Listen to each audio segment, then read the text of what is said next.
and get their lives back when they are struggling. These bills reflect the voices of veterans, VSOs, stakeholders who have asked for exactly that kind of opportunity. Many of these bills are forward-thinking proposals to make VA work better, and I hope we can advance them in a bipartisan way. With that, let's go, and Ranking Member, you're now recognized for your opening remarks.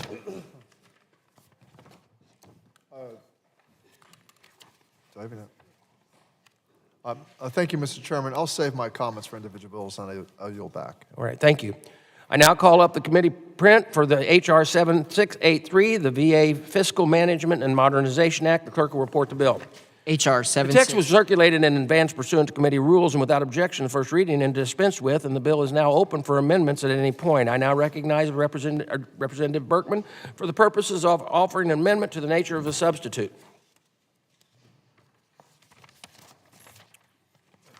Well, it looks like we're off to a good start here because I don't see that.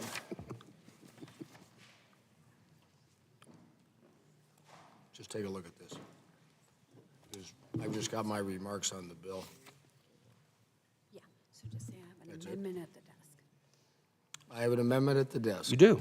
The clerk shall report the amendment in the nature of a substitute. Amendment in the nature of a substitute. Ask unanimous consent that further reading of the amendment in the nature of a substitute is dispensed with, and ask that it be considered base text for the purpose of the markup without objection so ordered. I now recognize General Berkman for 5 minutes to speak on support of his amendment in the nature of a substitute. Thank you, Mr. Chairman. It's nice to be back in the aircraft.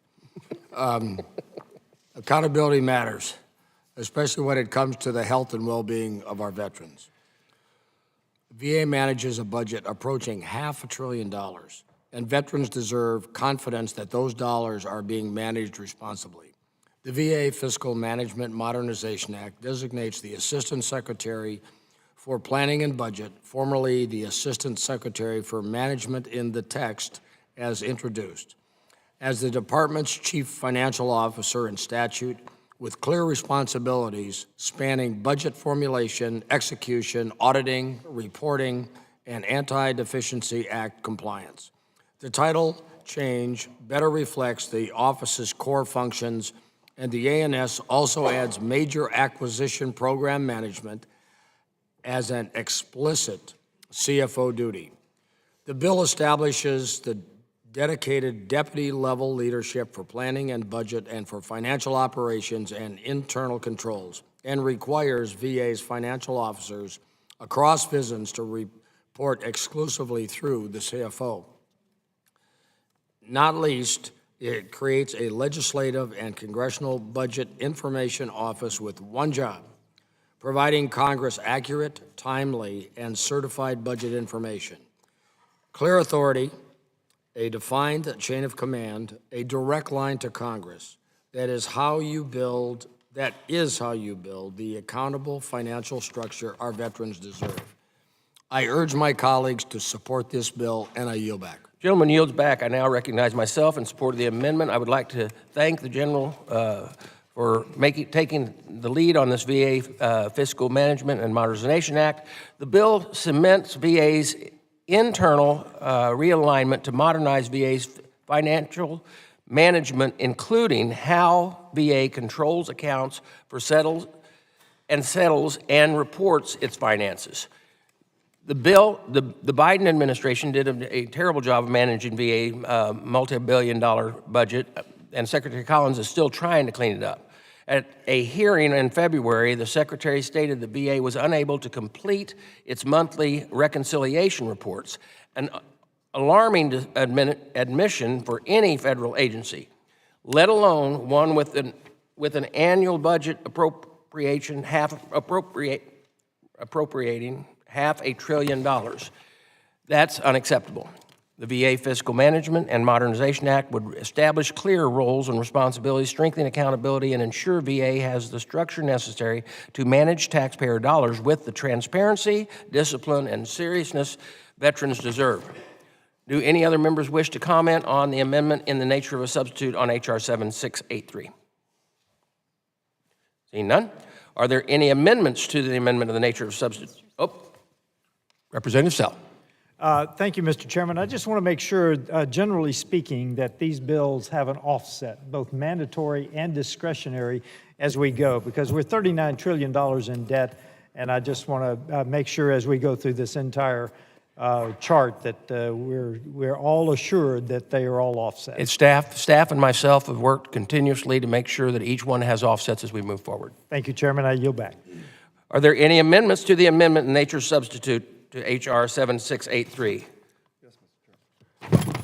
I now recognize Ranking Member Takano to offer an amendment to the amendment in the nature of substitute for H.R. 7683. Mr. Chairman, I have an amendment to the amendment in nature of substitute to H.R. 7683 at the desk. The clerk shall report the amendment. Takano amendment. I ask unanimous consent that further reading of the amendment is dispensed with, and without objection so ordered. The gentleman is recognized for 5 minutes to explain his amendment. Mr. Chairman, my amendment today would establish a limit on the number of political appointees within the Legislative and Congressional Budget Information Office.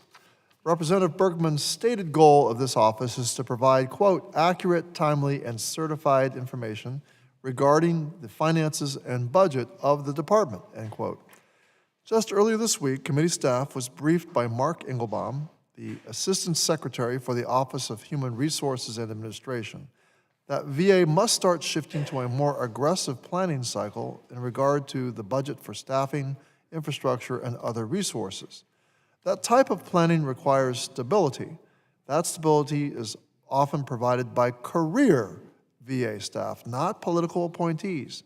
These career staff are often the ones who have spent years in the department and know the intricacies of VA's numerous programs, its government structures, and its employees. This is the kind of knowledge base we should be encouraging in an office such as this. While political appointees may have a role in transmitting the president's wishes as it relates to the budget, the excessive and over-politicization of planning and financial management is concerning. Over the last nearly year and a half, we have seen a rise in the number of political appointees serving in roles traditionally held by career staff, followed by a subsequent decrease in the accessibility of information to veterans, Congress, and the public. I urge my colleagues to join me in supporting the career workforce and vote yes on my amendment. Now, before I conclude, I want to note that the text of this bill creates conflicts with another bill that the majority is moving forward. Representative Barrett's H.R. 633, the Acquisition Review and Cost Assessment Act, or ARCA,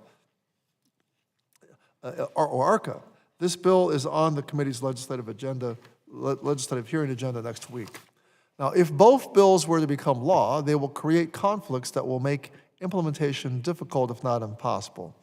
During the Oversight and Investigations Subcommittee's consideration of this bill, we raised concerns about reconciling this bill with ARCA and encouraged a bipartisan effort to work with the Senate sponsor of ARCA, Senator Moran, to deconflict the text. But that has not happened. Further, while VA is actively consolidating acquisition activities within the Office of Acquisition, Logistics, and Construction, the bill before us today would attempt to consolidate other acquisition functions under the Chief Financial Officer, creating more conflicts. There is a troubling trend by the CFO's Office of Consolidating, there's a troubling trend by the CFO's Office of consolidating financial acquisition and programmatic activities. This is particularly true in the case of the Community Care Network Next Generation contract. I'm deeply concerned by the creation of conflicts of interest between the critical administrative functions at VA, where accountability and transparency are undermined. Thank you, and I yield back, sir. The gentleman yields back, and I recognize myself in opposition to the amendment. I oppose the amendment because it would protect the same budget bureaucracy that failed to give Congress the full and accurate picture for the budget shortfall that wasn't in 2024. We recognize the need for continuing of government, but we cannot mean to shield career office officials for accountability when they are slow, unresponsive, or wrong. During the Biden administration, career officials were responsible for the budget information provided to Congress, and Congress was misled about the VA's budget shortfall. The office that handles budget information for Congress must be accountable. If it fails to do its job, there must be someone who can answer for the future failure. The amendment would limit the accountability and leave Congress dependent on the same employees that had already failed veterans and taxpayers. For this reason, I oppose the amendment. Does any other member wish to comment on the amendment?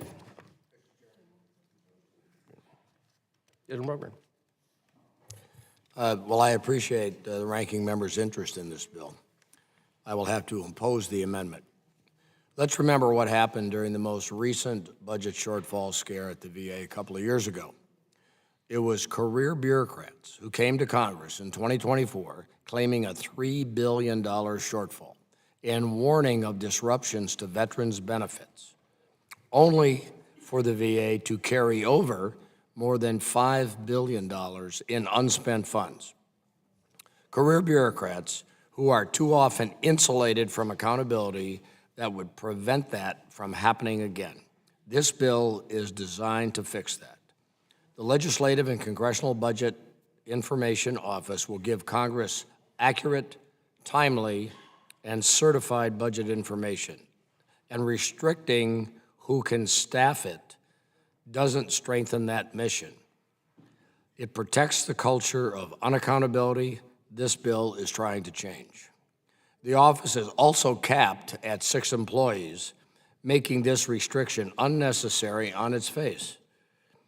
I'd encourage my colleagues to oppose the amendment, and I yield back. Gentleman yields back. Anyone else seeking recognition? Representative Sell.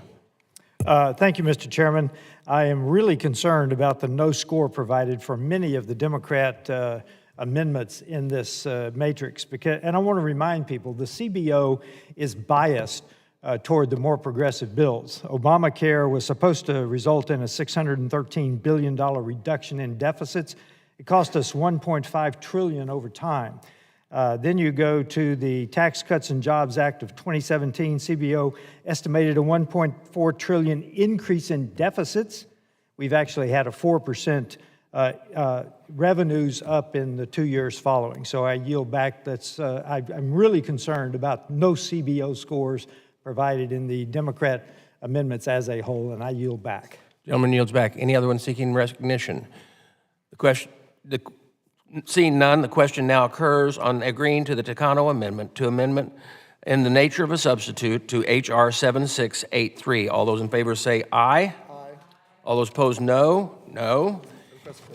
In the opinion of the chair, the noes have it. A recorded vote has been requested. A recorded vote has been requested pursuant to committee rules. This vote will be postponed. I now recognize Representative Ramirez to offer an amendment to the amendment in the nature of a substitute on H.R. 7683. Thank you, Mr. Chairman. As you just mentioned, I have an amendment to the amendment in the nature of a substitute at the desk. The clerk shall report the amendment. Ramirez amendment. Pass unanimous consent that further reading of the amendment be dispensed with, and without objection, so ordered. The gentle lady is recognized for 5 minutes to explain her amendment. Thank you, Chairman. Well, it's been 15 months since Secretary Collins was sworn in, and we're still receiving daily outreach from veterans and VA employees from across the country about how the staffing is impacting veterans, or lack of, is impacting veterans' ability to receive care. Over those months, and even before his appointment, members of this committee have repeatedly requested data from the VA regarding staff attrition so that we can get a full picture of the staffing challenges the facilities are facing, especially as veterans begin feeling the impacts of the deferred resignation program. Those requests, however, have related to our oversight responsibilities, but they've been unacceptably ignored. Case in point, last August, many of my fellow Democratic members sent letters to the Secretary asking about workforce data and what the Secretary likes to call natural attrition. But let me be clear, there is nothing natural about his intimidation, disrespect, and harassment of the VA's workforce. And as of today, only one member, just one member, has received even a partial response. It's my colleague, Representative Tim Kennedy, and the information he did in fact receive was pretty damning. Despite the Secretary's assertions that those within mission-critical or direct patient care roles were not allowed to take deferred resignation, the data from Western New York shows differently. Per the partial data we received, at least 2 nurses were able to take DRP. And thanks to another data set that we received from the VA, we also know that the VA cut both of these positions during the call last December, where the VA wiped 26,000 long-standing vacancies from the books. You see, mission-critical roles have been jeopardized. So when the Secretary says these cuts won't delay or harm veteran care, the data from his own department is proving that we should not believe him. So this amendment requires the Secretary to share attrition DRP data disaggregated by facility and occupation. And I think it's really important for the VA to give this information for us, and we've been demanding it for nearly a year. And that's why I've introduced this amendment, because I think it's time we assert our Article 1 authority and require answers. With that, I hope that my colleagues will join me in supporting this amendment. And Chairman, I yield back. The gentlelady yields back. I recognize myself in opposition to the amendment. I oppose the amendment because it is not relevant to the bill being considered. Staff reports on staff who are no longer at VA have nothing to do with the establishment of a budget office with the VA. I recommend my colleague vote no on the amendment. My colleagues vote no on the amendment because it is a distraction from the accountability this committee needs from the VA's fiscal management. After the shortfall debacle during the Biden administration, I would hope that the Democrat colleagues would support this fiscal responsibility that our veterans and taxpayers deserve. If Representative Ramirez is interested in this information, I'm happy to write a joint letter with her to get the information, as I am sure we would all agree that is likely faster that way than it is by getting putting in information or putting in and passing a law. With that, I could call on all my colleagues to vote no. I urge my colleagues to vote no with me on this amendment. Does any other member wish to comment on the amendment? General Berkman. Thank you, Mr. Chairman. I have to oppose this amendment as well. This bill is about financial management structure at the VA. I repeat, financial management structure at the VA. This amendment would require a report on every employee who's separated from the department since January 1st of 2025. That has nothing to do with what this bill does. It's not relevant, and if my colleague wants to pursue this reporting requirement, it should be done through its own legislation, not tacked on to this bill. I'd encourage my colleagues to oppose this amendment, and I yield back. The gentleman yields back. Does anyone else wish to speak on the amendment? Seeing none, the question now occurs on agreeing to the Ramirez amendment, to the amendment in the nature of a substitute on H.R. 7683. All those in favor say aye. All those opposed say no. No. Mr. Chairman, I'd like a recorded vote. The noes have it, and a recorded vote has been requested pursuant to committee rules. This vote will be postponed. I now call. Wait. Okay. Are there any further amendments in the nature of a substitute to H.R. 7683?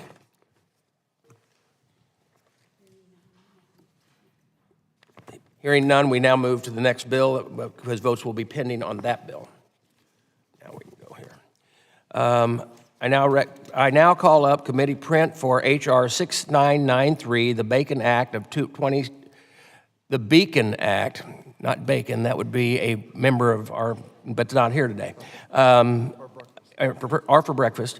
Beacon Act of 2026. The clerk shall report the bill.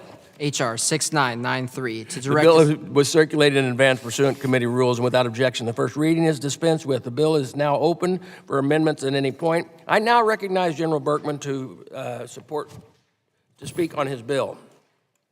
Thank you, Mr. Chairman. Since 2000, hundreds of thousands of veterans have sustained a traumatic brain injury, and for too many, the effects don't subside, affecting mental health, daily functioning, and long-term recovery. The consequences are devastating. The VA's own 2025 National Veteran Suicide Prevention Report found that veterans with TBI diagnoses have a suicide rate of 77.6 per 100,000. That's 77 per 100,000 people, a sobering reminder of what's at stake. We know effective care is possible. The National Intrepid Center of Excellence at Walter Reed has already demonstrated significant improvements in PTSD, depression, anxiety, sleep dysfunction, and behavioral outcomes through interdisciplinary intensive outpatient care, precisely the kind of care the Beacon Act seeks to make more widely available to our veterans. But demand for this care among our veterans is outpacing capacity. The Beacon Act closes that gap by supporting, not supplanting, what VA is already doing. It creates 2 targeted, time-limited grant programs that fund clinical evaluation of neurorehabilitation treatments and independent research to identify what works and what warrants broader VA adoption. Funded approaches must go through randomized, controlled trials, rigorous outcome measurement, and regular reporting, and both programs sunset after 3 years. This is a responsible investment in building the evidence-based VA needs to better serve veterans living with the lasting effects of TBI. I urge my colleagues to support this bill, and I yield back. Gentleman yields back, and I support the bill. I fully support the intent of my friend General Berkman's bill to address the issue of traumatic brain injury in an efficient, community-focused way. The Beacon Act would create 2 targeted grant programs focused on supporting academic institutions and community organizations to research innovative treatments for brain health. Addressing the issue of TBI is a top priority for House Republicans, and I'm sure it is for the House Democrats as well. This good bipartisan bill would continue expanding the reach of VA's brain injury treatment efforts and help ensure veterans can access care that works best for them. I want to thank the work done by the minority and their efforts toward our community goal of helping veterans and making this an even better bill. These shared efforts are meant to supplement, not supplant, the department's work. It is our responsibility to get better answers for veterans living with the lasting effects of TBI. This bill would help us do that. I want to thank General Berkman for his strong bipartisan work on this issue on behalf of the veterans. It would reach, and I urge the members to support it. Does any member wish to comment on the bill? The ranking member. Well, thank you, Mr. Chairman. I must oppose the Beacon Act in its current form. I appreciate that we're discussing the importance of expanding research and improving treatment for mild traumatic brain injury, or MTBI, in veterans. I've heard from far too many veterans who experience with MTBI has impacted every part of their physical and mental health. It is clear that we need to do more, and I stand ready to work with my colleagues to give VA the resources it needs to do this work. However, since the start of this year, my Democratic colleagues on the Health Subcommittee have raised numerous concerns about the Beacon Act. In subcommittee hearings and during last month's Health Subcommittee markup, both we have raised these concerns. They have not been addressed. Even VA shared a number of concerns with this legislation in its testimony in January that have not been addressed. Several of my colleagues and I will address our most significant outstanding concerns with amendments in a few moments. However, I would like to briefly highlight a couple of my biggest concerns with the legislation. First, I'm very concerned that this bill includes provisions that could require VA to use existing funds appropriated for PTSD research and general mental health services to fund these grant programs if sufficient funds are not otherwise appropriated. Now, given that VA has consistently been asked to do more with less over the last 18 months, I struggle to imagine a world in which VA will not be required to divert this funding for new grant programs that this bill requires. We cannot fund new search, that this bill creates, not just requires. We cannot fund new research on the backs of veterans already receiving care at VA. And I cannot support a bill that allows even that possibility. Second, this bill creates an inappropriate, and I would even venture to say potentially illegal, structure for administering one of the grant programs it creates. I cannot support legislation that asks VA to contract with a third-party entity to perform inherently governmental responsibilities of allocating and overseeing the expenditure of grant funding. Third, this bill does not do enough to ensure that the grantees who receive funds to operate clinical trials are required to coordinate with VA about their findings. Finally, the bill does not do enough to ensure robust oversight of the grantees and the outcomes they create using funds from a VA grant program.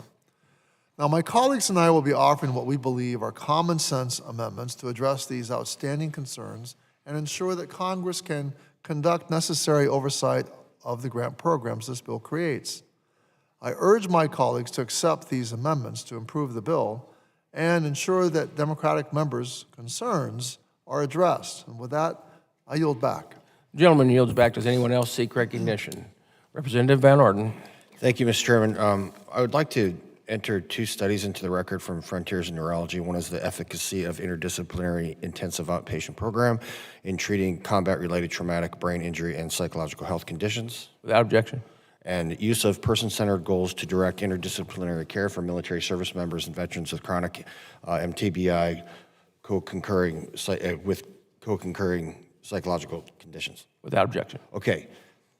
As we learn more about the brain, and my colleague Morgan Luttrell is much more familiar with the subject than I am, we're understanding that the types of activities that take place in the United States military are causing TBI at a level that we'd never looked at before. We used to do rocket ranges, firing the Carl Gustav, and we got done, and we'd go to lunch and couldn't do basic math. I mean, you get rocked hard. There's only 5 of these facilities in the entire country. And so what we need, including one in Milwaukee, what we need to do is expand these facilities. And is this a perfect bill? No. Is it a very good bill that's going to help get our veterans the treatment for the injuries that they sustained serving our nation? The answer is yes.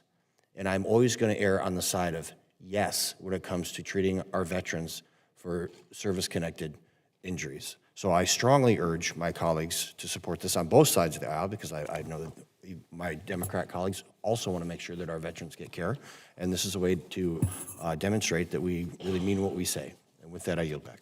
Gentleman yields back. Anyone else speak on the base text? Are there any amendments to the committee print of H.R. 6993? I recognize Representative Morrison to offer an amendment to the committee print on H.R. 6993. Thank you, Mr. Chair. I have an amendment at the desk. Clerk shall report the amendment. Amendment to H.R. I ask 6993. unanimous consent that further reading of the amendment is dispensed with. Without objection, so ordered. The gentlelady is recognized for 5 minutes to explain her amendment. Thank you, Mr. Chair. This amendment may look familiar to the Health Subcommittee members, as I offered it when this bill was considered at a subcommittee markup. I believe the purpose of my amendment addresses an issue that warrants the attention and review of the full committee. My amendment would strengthen oversight requirements throughout the bill. VA and Congress need to be able to perform robust oversight of the grant program to protect VA's investment in mild TBI research. I appreciate that there was some effort to strengthen the oversight and reporting requirements in the bill when it was marked up by the subcommittee. However, I believe the need for additional measures in this bill remains.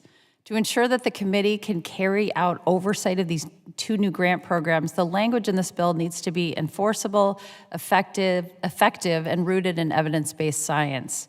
This is especially true when establishing expectations for reporting adverse events related to any clinical trials or care provided outside of VA to veterans. My amendment makes it clear that grantees must track adverse events and report them to VA rather than only doing so if the grantee chooses to collect that data. It also requires grantees to report on any relevant follow-up care provided to ensure that veterans who face adverse events receive proper support. My amendment would also ensure that grantees use accepted clinical standards to evaluate the outcomes of their research, and ensures VA also considers the cessation of the grant program as part of its annual review if it is demonstrated that the program is not working as intended or delivering on VA's investment. Finally, my amendment also expands the reporting requirements in the bill to ensure Congress and VA receive all the information necessary to evaluate whether the grant program is an effective use of VA resources. I hope my colleagues recognize and agree with my amendment's purpose to further strengthen oversight and transparency for these grant programs with a clear focus on delivering for veterans. Passing this amendment will help ensure that this external research is conducted following the same principles that VA research has successfully pursued for decades. I urge my colleagues to vote in favor of this amendment and recognize the value of due diligence when it comes to oversight of taxpayer dollars. With that, Mr. Chair, I yield back. I recognize myself in opposition to the amendment. The amendment to the committee print of H.R. 6993 would do nothing but add more layers of unnecessary reporting to the bill. Our staff has worked with researchers, stakeholders, clinical professionals to get this good bill to where it is now. It was not an idea born overnight. I do not believe that the amendment is necessary to accomplish the goals of the Beacon Act. Further, I don't believe this amendment was offered in good faith. Therefore, I oppose the amendment. I urge my colleagues to vote no with me on the amendment. Does any other member wish to comment on the amendment? General Berkman. Thank you, Mr. Chair. While I appreciate my colleagues' interest in the bill, I have to oppose this amendment, and I will be direct about why. The amendment would impose accepted clinical standards language throughout the bill in a field where no universally accepted standard of care for chronic mild TBI currently exists. You can't get there from here. This is not an oversight in the legislation. It's the reason the legislation exists. Veterans with chronic mild TBI are suffering because too many have spent years in fragmented systems, siloed care, short appointments, and disconnected treatment plans that fail to address the full complexity of their conditions. Requiring accepted clinical standards in this context gives entrenched institutions a mechanism to dismiss innovative approaches simply because they're innovative, not because the evidence doesn't support them. Further, it weakens the bill's focus on long-term recovery, adds unnecessary reporting burdens, and introduces cessation language that frames a program we haven't even started around shutting it down. The bill is designed to build the evidence base that will define the future standard of care. Conversely, this amendment would let the absence of that standard be used against the very effort to establish it. I'd encourage my colleagues to oppose the amendment, and I yield back. Does any other member seek recognition? Seeing none. The question now occurs on agreeing to the Morrison amendment in the committee print for H.R. 6993. All those in favor say aye. Aye. All those opposed, no. In the opinion of the chair, the noes have it, and the amendment is not. Mr. Chair, I request a recorded vote. A recorded vote has been requested pursuant to committee rules. The vote will be postponed. I now recognize Ranking Member Takano to offer an amendment to the committee print for H.R. 6993. Thank you, Mr. Chairman. I have an amendment to H.R. 6993 at the desk. The clerk shall report the amendment. Amendment to H.R. 6993. I ask unanimous consent for the reading of the amendment is dispensed with, and without objection, so ordered. The gentleman is recognized for 5 minutes to explain his amendment. Well, thank you, Mr. Chairman. You know, my amendment requires grantees to share with VA all clinical data from the clinical trials funded under this bill. I believe it is important to ensure that VA researchers and clinicians can also access the data generated by this research. This will enable us to ensure coordination of efforts as well as transparency into the reported outcomes of grantees' research.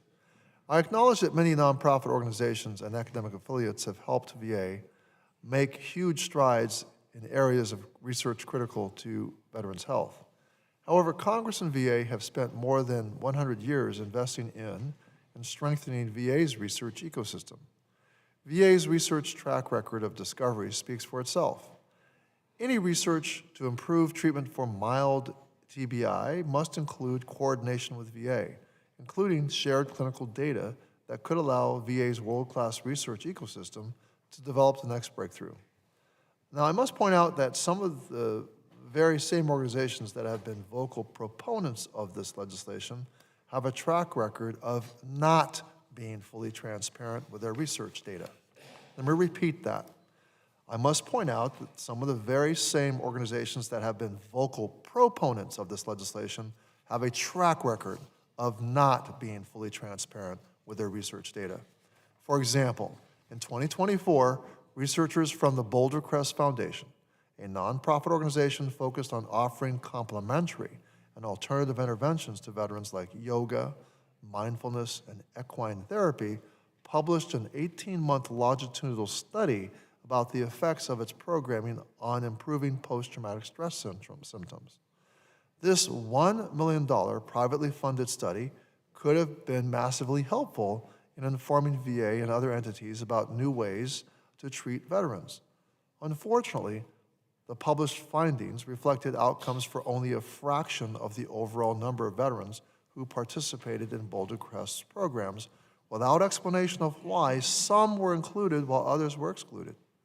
This unfortunate lack of transparency undermines the usefulness of Boulder Crest's findings and the ability to apply them to the broader veteran population. Now, if we're using public funds to conduct research outside VA, we must ensure Congress and VA can evaluate the return on the taxpayer's investment, validate findings, and build on the clinical data created with taxpayer funds. I understand this legislation is intended to drive innovative treatments for mild TBI in veterans. And I certainly agree with the need for additional research, since, as we know, mild TBI is one of the most common wartime injuries. However, I'm concerned that if we're not careful, efforts such as this one will only increase fragmentation of research and treatment for veterans. Thank you, Mr. Chairman, and I yield back. Thank you, Ranking Member. I recognize myself in opposition to the amendment. The Beacon Act would create new grant programs at VA which would fund innovative treatments and research to improve the health outcomes for veterans suffering with chronic mild TBI. I oppose the Ranking Member's amendment because although it may be well-intended, it is unnecessary. This amendment would add duplicative reporting requirements that are already included in the base text. Not only does this address a problem that does not exist, but it would create new ones. This would slow down the good work meant to be accomplished by the program. I urge my colleagues to oppose the Ranking Member's amendment, and I urge my colleagues to vote no with me on the amendment. Does any other member wish to comment on the amendment? Representative Luttrell, Thank you you, Mr. recognize. Takano. Do you have, on the Boulder Crest study that you mentioned just then, are you aware of what the inclusion criteria was for the specific numbers that they provided in that report? Like, for instance, if 1,000 veterans go to Boulder Crest that year, but the study was focused on 18 to 21-year-old males, and that was the study they produced, will that hold water? So, Mr. Luttrell, I wish I could tell you, but we can't, because they didn't publish the study. No, but the specific study would have said that.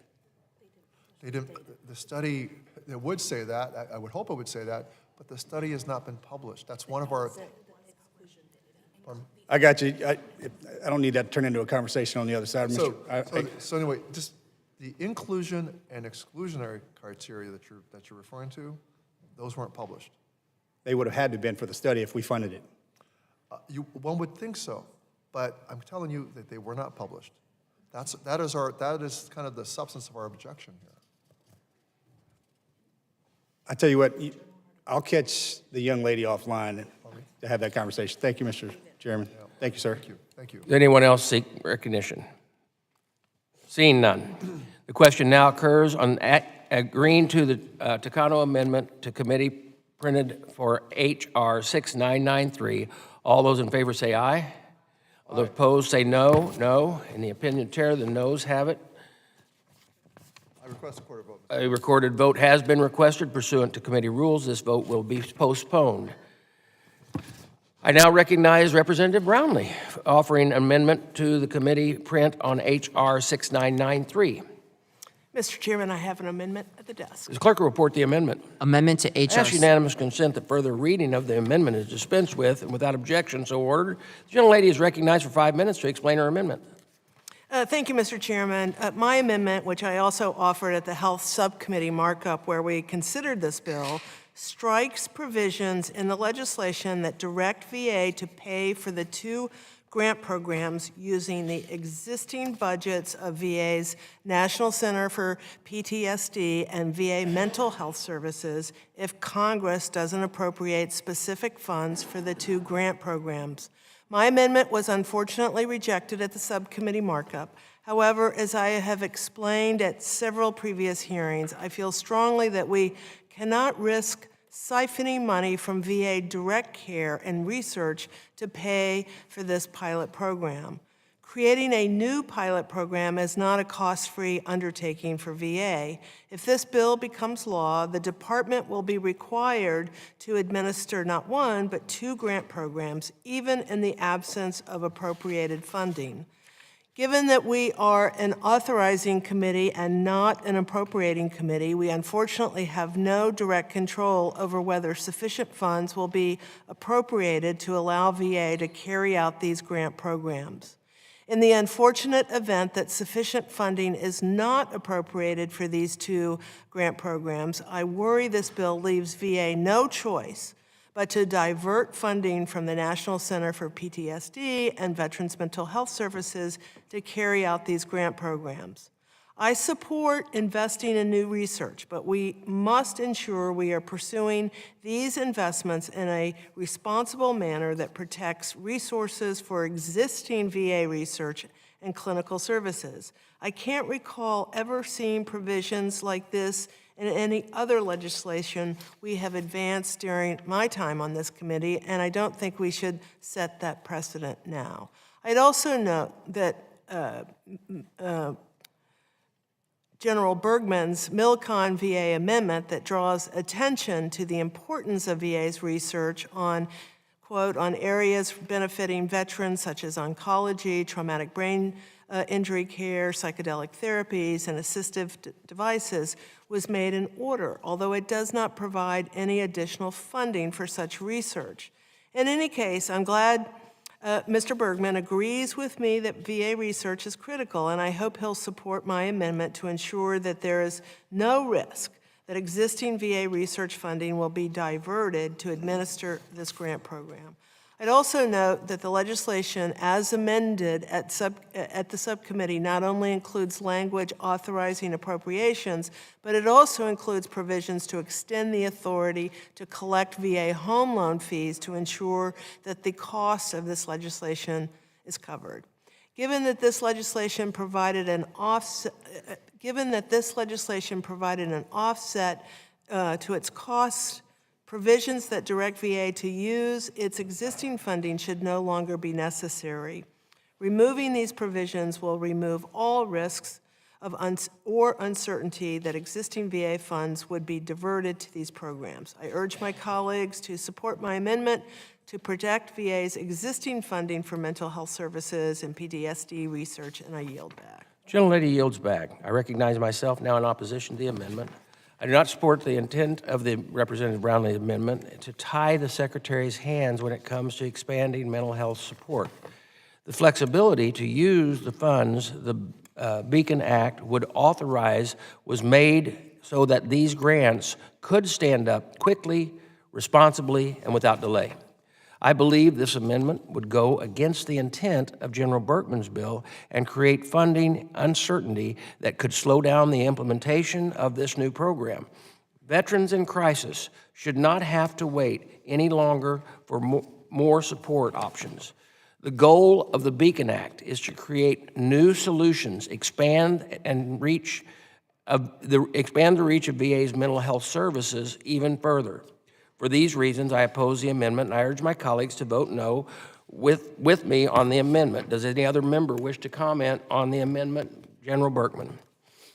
Thank you, Mr. Chairman. While I appreciate my colleague's concern, I have to oppose this amendment.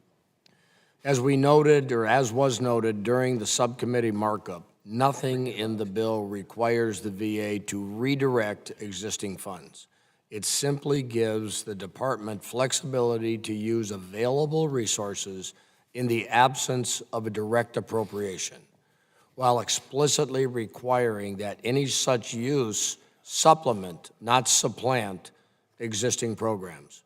Removing that flexibility doesn't improve oversight. It just makes it easier for the department to delay or avoid implementation.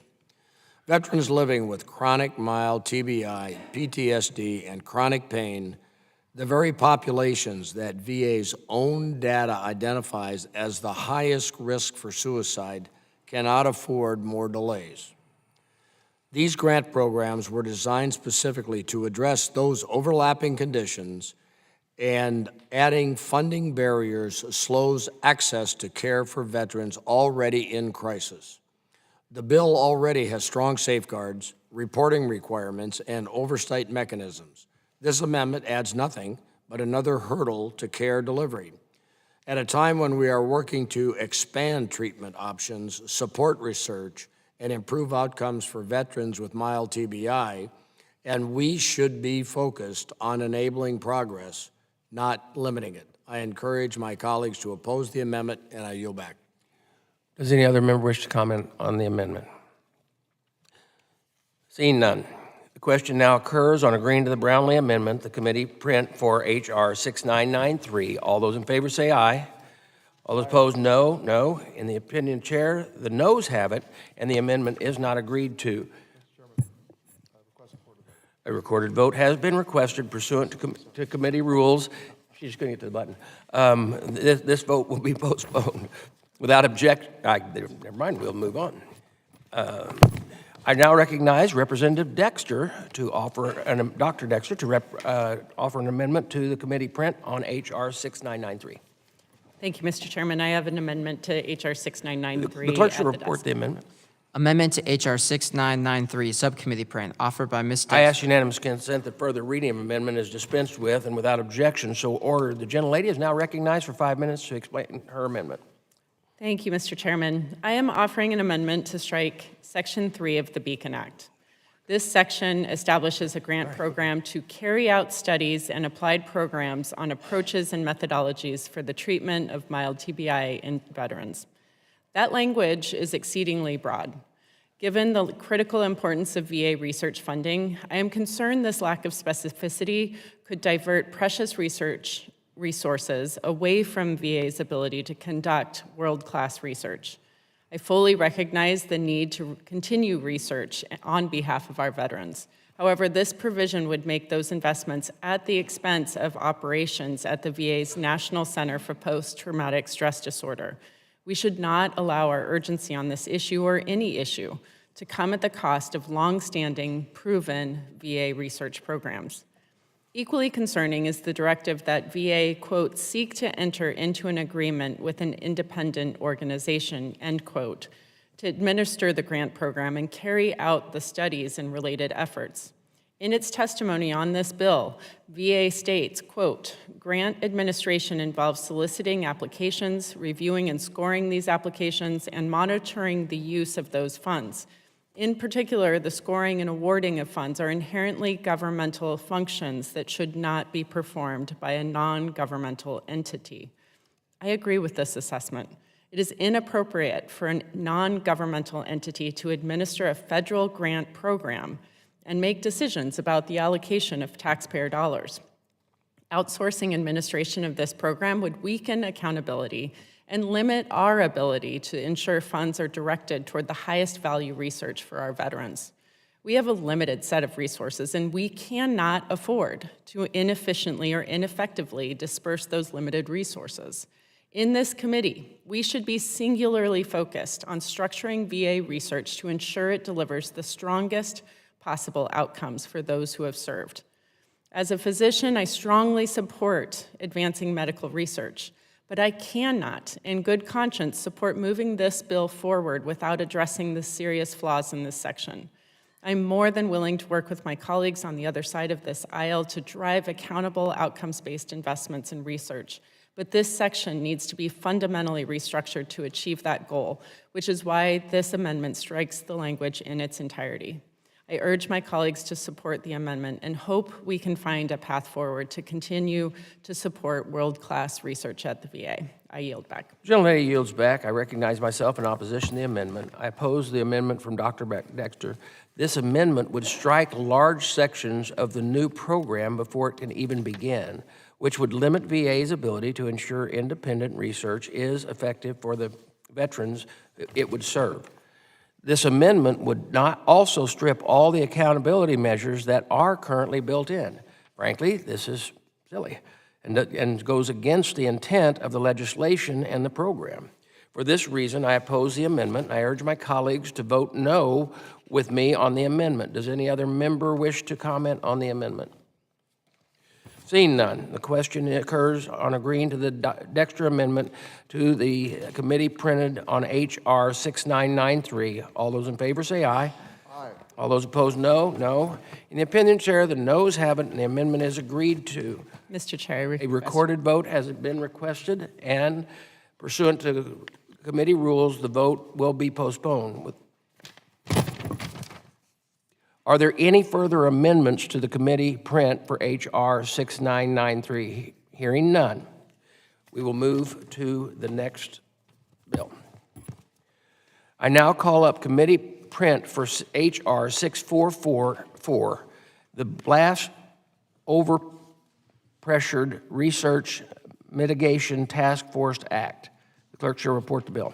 H.R. 6444, to direct the Text Secretary. was circulated in advance pursuant to the rules without objection. The first reading is dispensed with, and the bill is now open for amendments at any point. I recognize myself in support of the bill. H.R. 644, I want to make sure I get all the fours, 6444, the Blast Overpressure Research Mitigation Task Force Act, introduced by Representative Ronnie Jackson of Texas, would create a task force dedicated to studying the impacts of blast overpressure exposure injuries and treatments in service members and veterans. Brain injuries can be difficult to diagnose, which means that we must ensure VA keeps moving forward on this issue and has all the tools at their disposal to effectively get veterans living with TBI the care and support they need. A recent hearing on TBI, we heard that veterans who have been deployed over the last 20 years about how the right care, whether inside or outside VA, gave them their lives back. But under current law, VA relies heavily on internal data to treat these injuries. And without partnership with outside groups such as research and data, this bill would open the door to is much more difficult to identify the gaps in treatment within the system. This bill would address the issue of blast exposure head-on by strengthening oversight, accountability, and better data practices. In return, veterans would receive increased quality of care to treat the invisible wounds of service, including PTSD and other related injuries due to blast overpressure exposure. The bipartisan bill would also ensure VA and DOW continue to work together on injuries affecting service members and veterans. I urge your support for H.R. 6444, and I yield back. Are there any other amendments to the committee print of H.R.? Does anyone have a comment on the amendment? Seeing none. Are there any amendments to the committee print for H.R. 644? I now recognize Ranking Member Takano for amendment to the committee print on H.R. 644. So, Mr. Chairman, I have an amendment to H.R. 6444 at the desk. The clerk shall report the amendment. Amendment to H.R. I ask unanimous consent that further reading of the amendment is dispensed with and without objection. So ordered, the gentleman is recognized for 5 minutes to explain his amendment. Mr. Chairman, as I'm sure you and your fellow veterans know all too well, military service comes with risks and hazards that extend far beyond incoming fire. Occupational hazards and exposures like jet fuel and PFAS, orthopedic injuries to backs and knees, hearing loss, these things are all too common. But one hazard that is also very common but commonly overlooked is the risk from outgoing fire in the form of blast overpressure. Those in combat arms occupations and our military train,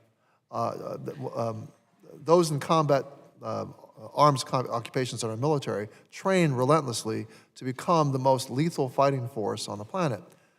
That training involves repetition and firing thousands of rounds from weapons of all sizes. That's not even to speak of the rounds fired toward an enemy in actual combat operations.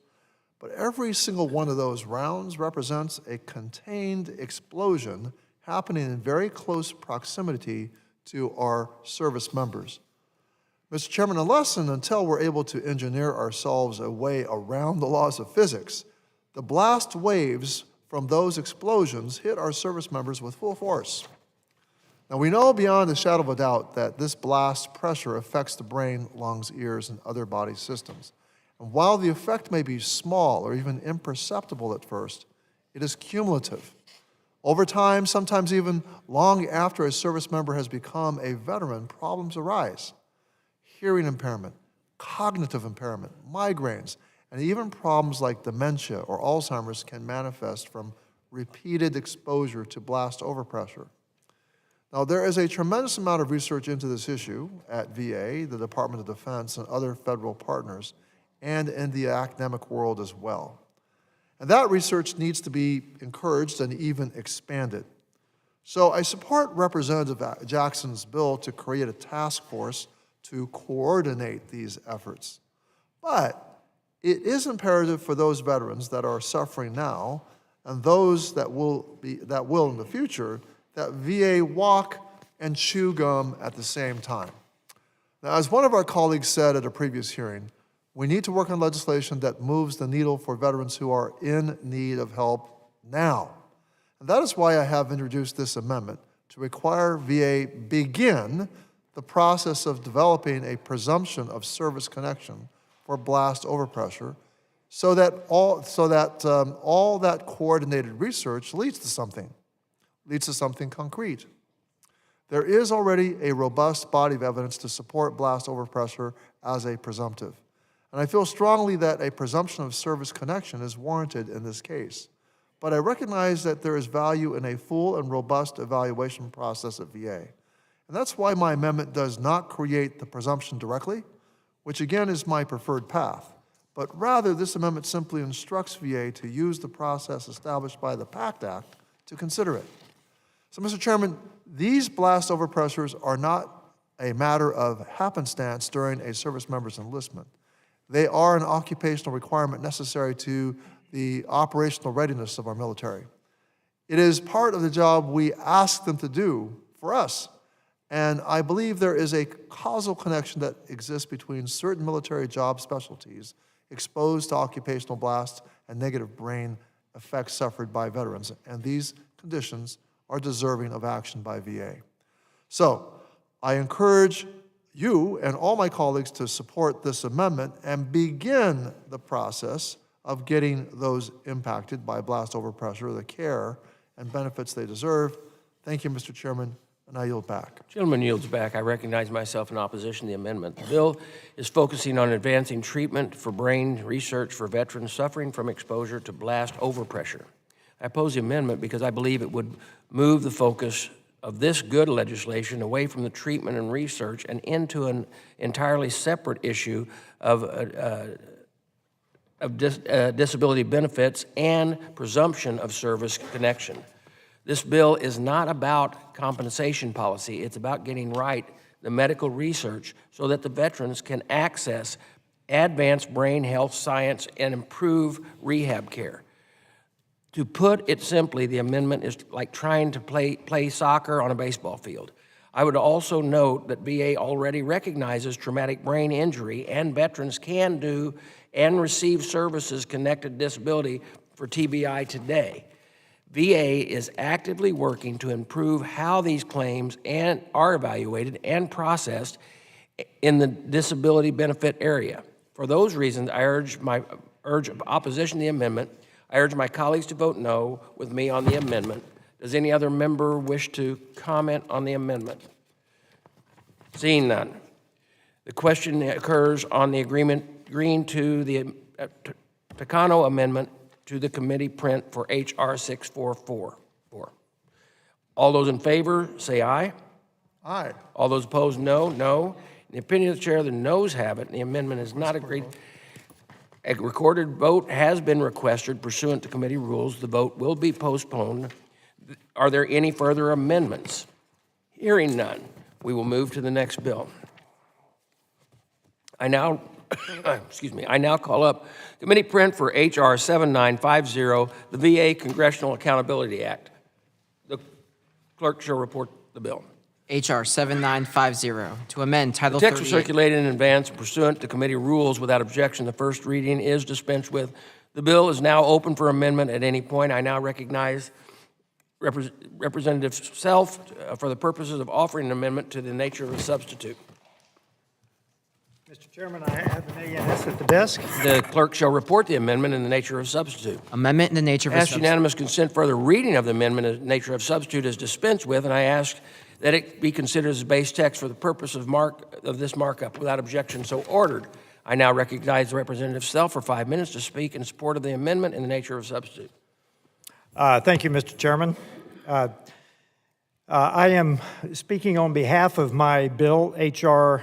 7950, the VA Congressional Accountability Act. This bill is about ensuring that Congress can properly serve the men and women who served our country. The Department of Veterans Affairs is one of the largest federal agencies in government. It administers hundreds of billions of taxpayer dollars and oversees programs that directly impact the health care, benefit, and livelihood of millions of veterans and their families. However, Congress cannot effectively conduct oversight of that mission if it is unable to receive timely, accurate, complete information from the department.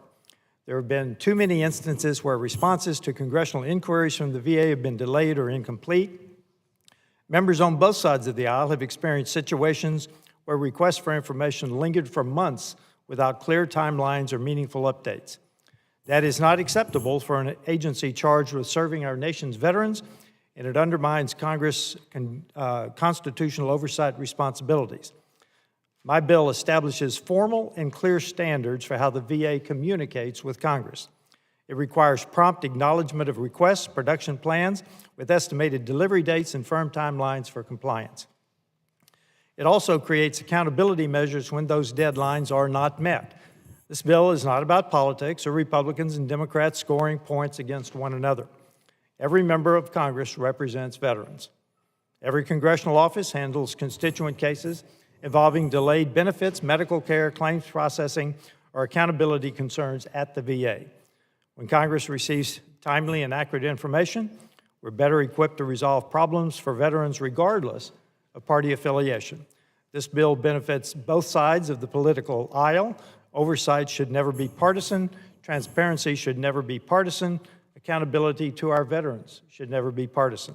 No matter what party controls Congress, the principle remains that federal agencies must respond to the elected representatives of the American people in a timely and complete manner. Veterans deserve a VA that is responsive not only to this committee, but to Congress as a whole. I urge my colleagues to support this bill, and I yield back. The gentleman yields back. I now recognize myself in support of the amendment. This bill would bring long overdue accountability to VA by submitting the Office of Congressional and Legislative Affairs and setting clear deadlines for when the agency must respond to Congress with necessary information to fill our Article I authority. I support the good government proposal that would benefit veterans and constituent services to veterans across the country. Do any members wish to comment on the amendment in the nature of a substitute to H.R. 7950? Ranking member, you're recognized. Well, thank you, Mr. Chairman. And I'll be the first to admit that I'm extremely frustrated with the substance of and the rate at which we receive information, briefings, and testimony from VA. For example, we had an oversight hearing yesterday regarding the West LA VA campus. VA's testimony was almost a day late and was only a measly 2.5 pages long. Documents that my staff have been requesting for 10 months were received at 5:30 p.m. the night before the hearing. Casework we've been attempting to do for veterans since last August has gone unanswered. So trust me, I would greatly appreciate reforms to this office and the process in which our requests are handled and approved by OCLA and Secretary Collins. However, we cannot just throw away our oversight process here in pursuit of sticking it to VA. To reform OCLA correctly, we need to take a close look at the approval processes and the bottlenecks across the VA enterprise that are leading to the delay in getting us the information that we ask for. So I fear this bill will unnecessarily punish career employees of OCLA for the failures of VA political leadership to not approve or provide information that is responsive to congressional requests in a timely manner. This in no way will result in us getting quicker or quality responses to our inquiries. In fact, it will likely result in the opposite, as even more career OCLA employees head to the exits. Finally, somewhat ironically, VA was not provided text of this bill until 7 business days ago, before the Oversight and Investigation Subcommittee considered it in a legislative hearing. So VA was unable to provide views on the bill. Without any feedback from the department on the text, I do not think it is wise to advance this legislation. So I want to receive the information we ask for from VA in a timelier manner than we are receiving it under Secretary Collins, but we should still do our due diligence and exercise necessary oversight before committing to legislative options. Thank you, and I yield back. The gentleman yields back. Are there any amendments to the amendment in the nature of a substitute? Actually, yes. I think so. I think I did Yes, it right here. yes. Yes, you I did. have I an now amendment. recognize Ranking Member Takano to offer an amendment. I have an amendment to the amendment in the nature of substitute to H.R. 7950 at the desk. The clerk shall report the amendment. Amendment to the amendment, the I nature. ask unanimous consent that further reading of the amendment is dispensed with, and without objection, so ordered. The gentleman is recognized for 5 minutes to explain his amendment. Okay, thank you, Mr. Chairman. My amendment would require the department to share information with both sides of the aisle when requests are made to VA in the form of a chairman's letter. I want to say from the outset that I think VA's demand for chairman's letters in order to obtain information is often used as a delaying tactic, and we should address that too. However, when they are used, we have a general practice in this committee, a norm, if you will, if I could say that, a norm in this committee of copying the other side on those requests.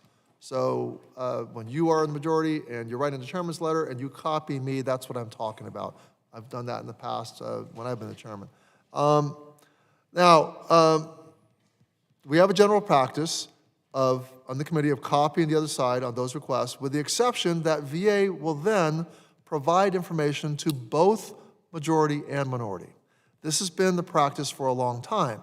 However, I think there have been some changes to this practice over the last year and a half that are very concerning, and I believe are diminishing my ability to do oversight. So let me explain, let me provide an example. So here on this poster, actually, we have both posters? Yeah, this poster. Yes. So here, it is your name. You are the chairman, yes.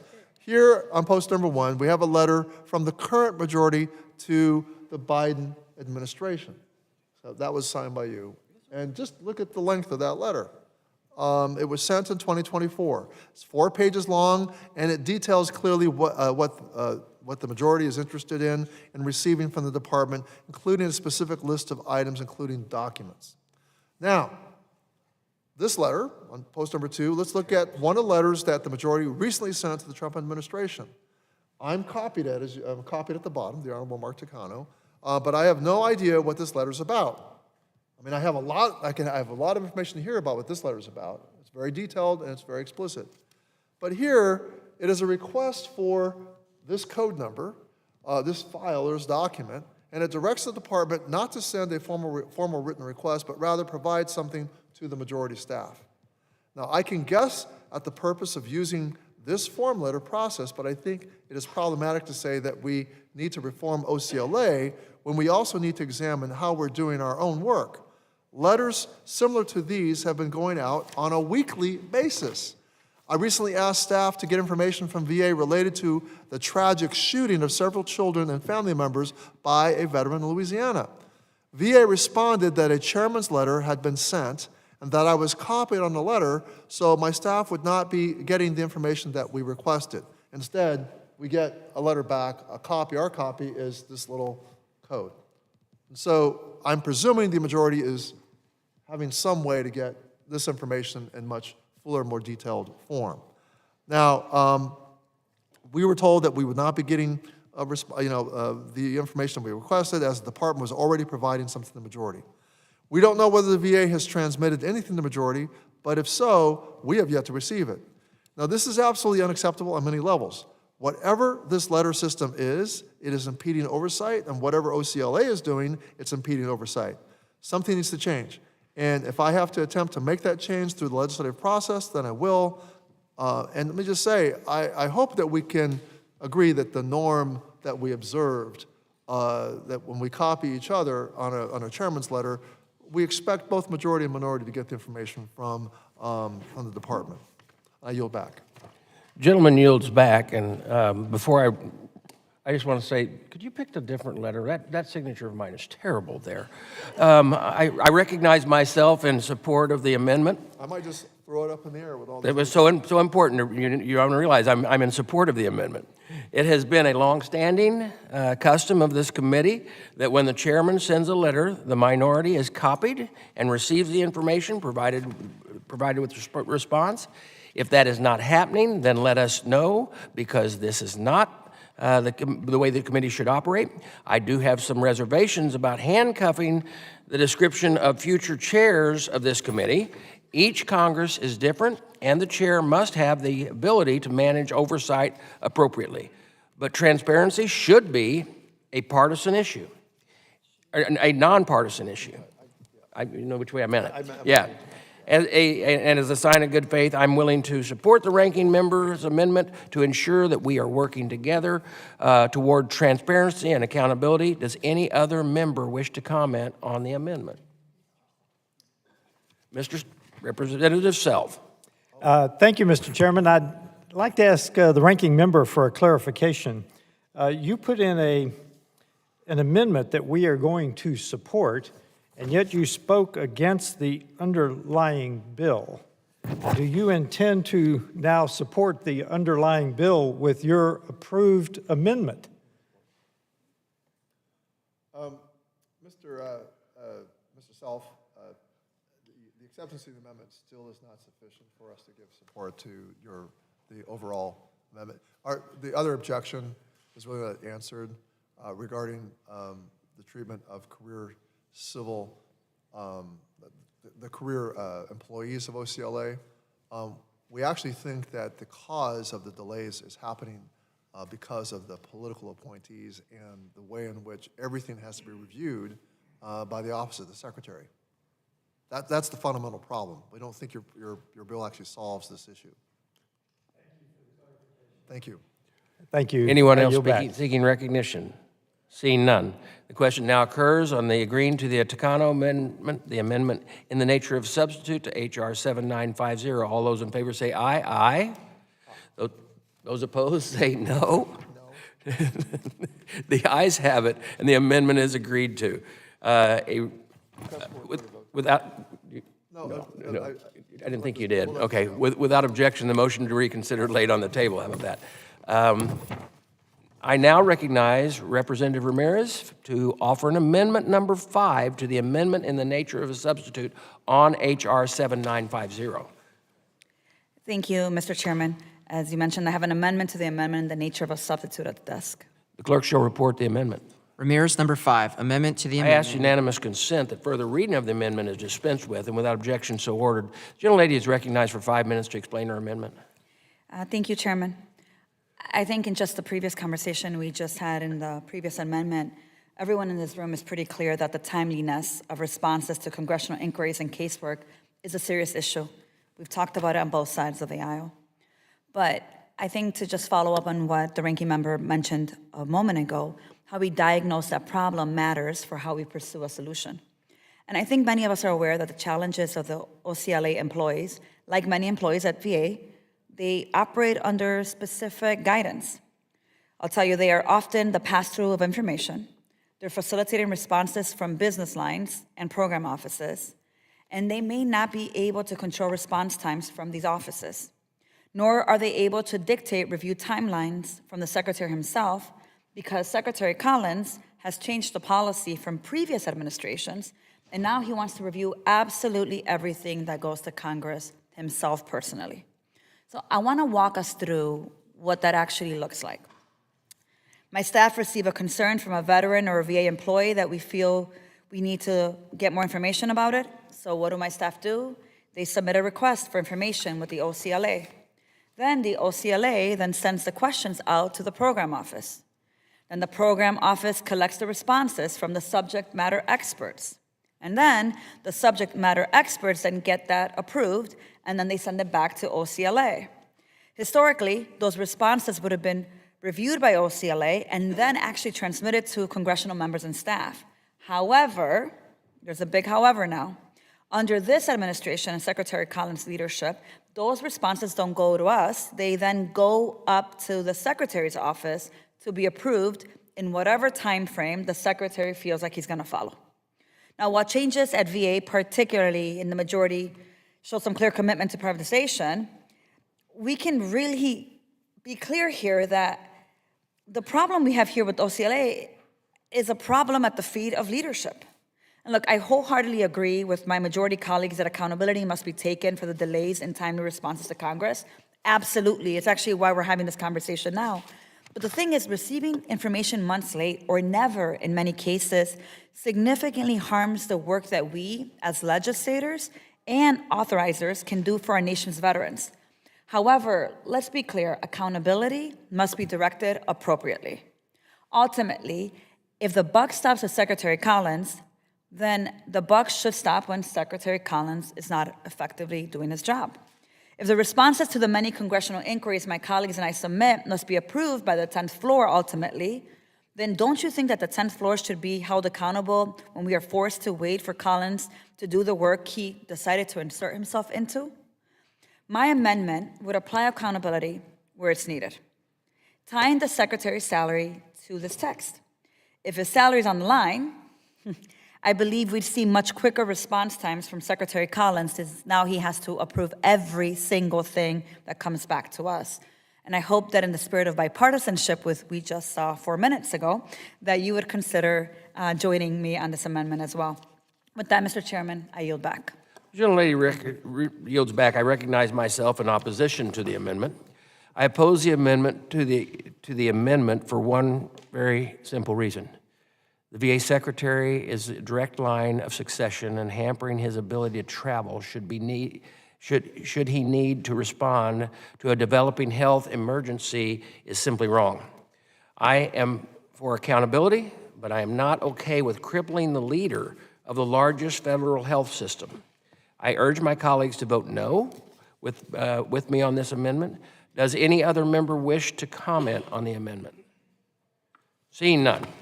The question now occurs on agreeing to the Ramirez Amendment Number 5 to the amendment in the nature of a substitute to H.R. 7950. All those in favor say aye. Those opposed, no. In the opinion of the chair, the noes have it. And Mr. Chairman, I'd love a recorded vote on this a recorded vote has been requested pursuant to committee rules. This vote will be postponed. I now recognize Representative Ramirez to offer Amendment Number 4 to the amendment in the nature of a substitute to H.R. 7950. Mr. Chairman, I have an amendment to the amendment in the nature The clerk of a shall substitute. report the amendment. Ramirez, number 4. I ask unanimous consent that further reading of the amendment is dispensed with and without objection so ordered. The gentlelady is recognized for 5 minutes to explain her amendment. Thank you, Chairman. I'm going to be very hopeful and optimistic that this one might be the one that we can do bipartisanship on. Well, let me start by saying that I deeply appreciate Representative Self for bringing this bill forward today. I'm not confident that we as a committee completely understand where the choke points are in getting information to Congress and how they are within OCLA, in part because we have not had a hearing with Assistant Secretary Burgeon here to ask him about the process in his office. And look, I expect that every member of this committee has felt some level of frustration with the information that we've been able to get from OCLA office and Secretary Collins. And I know my staff and I have waited for up to 9 months for assistance with veteran casework requests. We've received partial documentation in response to oversight requests, and we've heard the familiar, we'll take that for the record and we'll get back to you. Well, I'm still waiting for them to get back to me. And I can assure you these delays, which raise concerns about oversight obstruction, never result in better care, never result in quicker benefits or even more holistic services for our veterans. They actually just maintain the status quo. And the status quo is unacceptable. You and I both know our veterans deserve so much better. My amendment today would work to finally change that status quo and would require that the Assistant Secretary of the OCLA, Don Burgeon, to come before the committee. Nothing big, nothing radical about that. He can come and present. With him present, members on both sides of the aisle would be able to ask questions about the mechanics of why we're not getting the information we request. Without this hearing, we don't know where the bottlenecks may be occurring or who truly is involved in the process for approving responses, although I think we do, Secretary Collins. But I don't feel comfortable taking some of the steps that this bill takes, like suspending the pay for hardworking CROs for not meeting response deadlines, without actually having him here to be able to answer questions directly. Representative Self's bill attempts to address concerning trends that we have seen in the Office of the Congressional and Legislative Affairs, which have definitely been exacerbated by this administration. However, I gotta be honest, I'm hesitant to support such text until we're able to get to the root of some of the issues that we have been talking about in public hearing, which is why I wanna urge, I wanna compel, I wanna challenge, I wanna exhort in all the passionate ways that my colleagues support my amendment today. And with that, I yield back, Chairman. The gentlelady yields back. I recognize myself in opposition to the amendment. Gentlelady yields, hey, said it twice on there. I oppose the amendment because Congress should not legislate a quarterly hearing schedule for one office within the department. Oversight is the responsibility of this committee. We should not support an amendment that dictates how and when or what terms Congress must conduct its oversight agenda. The lack of responsiveness from the Office of Congressional Legislative Affairs is a bipartisan concern. Members on both sides have experienced delays in incomplete answers, frustration getting basic information from the department. But this amendment is overkill. If we want real transparency and accountability, we should pass legislation that requires the department to respond to Congress in a timely and complete manner. What we do not need is a statutory requirement for quarterly performative theatrics that may do little to solve the underlying problem. For that reason, I oppose the amendment. Does any other member wish to comment on the amendment? Seeing none. The question is on agreeing to the Ramirez Amendment Number 4 to the amendment in the nature of a substitute to H.R. 7950. All those in favor say aye. All those opposed, no. And the opinion chair, the ayes have, Chairman? the noes have it. Chairman, I'd like a recorded vote. A recorded vote has been requested pursuant to committee rules. This vote will be postponed. Are there any further amendments to the amendment in the nature of a substitute to H.R. 7950? Hearing none, since there are votes pending, we will consider our next bill. I now call up committee print to H.R. 6698, the Board of Veterans' Appeals Annual Report Transparency Act of 2025. The clerk shall report the bill. H.R. 6698, to amend The Title text was 30. circulated in advance pursuant to committee rules without objection. The first reading is dispensed with, and the bill is now open for amendment at any point. I now recognize Representative Self to speak on his bill.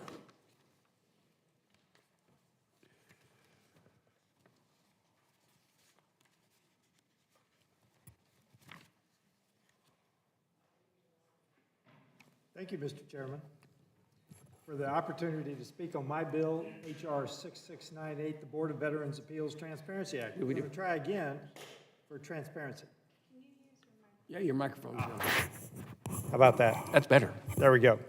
Veterans who file an appeal with the Board of Veterans' Appeals deserve to know what is happening with their cases, why delays occur, and why factors are contributing to remands and backlogs. Veterans and their families are too often left in the dark while waiting months or even years for answers. This legislation takes a step toward changing that, a step. This bill requires the board to identify the specific factors contributing to untimely decisions and remands, to publicly report the number and percentage of cases affected by each factor. This matters because transparency leads to better oversight, as we've just been discussing. Veteran service organizations, Congress, and most importantly, veterans, will finally have clearer data showing where problems exist within the appeals process and where improvements are needed. My bill also requires the board to publish weekly docket activity information online. Veterans waiting on appeals should not have to guess whether progress is being made. Greater visibility into the process can help reduce confusion, restore confidence in the system. The federal government should be as transparent as possible with the American people.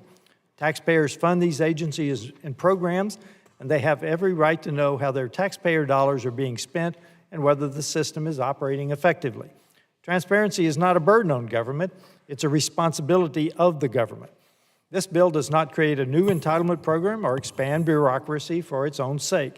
It focuses on better reporting, better information, better accountability. When agencies are required to explain delays and identify recurring problems, it creates pressure to improve performance and deliver results. Our veterans fulfilled their obligations to this country. They should not face unnecessary uncertainty when seeking the benefits and decisions they have earned. By shedding more light on the appeals process, this bill helps veterans better understand the status of their case while giving Congress stronger tools to conduct oversight and pursue reforms where needed. This is a practical and common sense measure that promotes transparency, accountability, and improved trust in government. I urge my colleagues to support it, and I yield back. Gentleman yields back. I now recognize myself in support of the legislation. As you know, I championed the Appeals Modernization Act of 2017. My bill helped give veterans more options and faster decisions on their VA appeals. While the board has come a long way in improving appeals wait times, many veterans are left in the dark for months of every year waiting on a final decision. This bill would help shine a light on this process and would require the board to identify factors that lead to the delay or remnant decisions. It would also require the board to publish the weekly list of docketed appeals under consideration. I support this common sense bill to build on the AMA and thank Representative Self for his work on this important issue. Does any other member wish to comment on H.R. 6698 as amended? Mr. Kennedy. Mr. Chairman, I have an amendment to the amendment in nature of the substitute. We're not to the amendment yet, but I will call it shortly, if that's all right. Are there any other members which comment on the base bill? Seeing none, are there any amendments to the H.R. 6698 as amended? Mr. Chairman. I now recognize Representative Kennedy for an amendment to the committee print on H.R. 6698. I have an amendment to the amendment in the nature of a substitute. The clerk shall report the amendment. Amendment to H.R. I ask unanimous consent that further reading of the amendment would be dispensed with and without objection, so ordered. The gentleman is recognized for 5 minutes to explain his amendment. Thank you, Mr. Chairman. Over the last year and a half, we've heard repeated attacks on unions and organized labor across the board, claiming that they weaken the VA, protect misconduct, or stand in the way of accountability. That could not be further from the truth. Collective bargaining agreements, or CBAs, give employees the ability to speak truth to power, raise serious workplace concerns without fear of retaliation, demand the resources needed to do their jobs effectively, and advocate for both workers and veterans when the system fails them.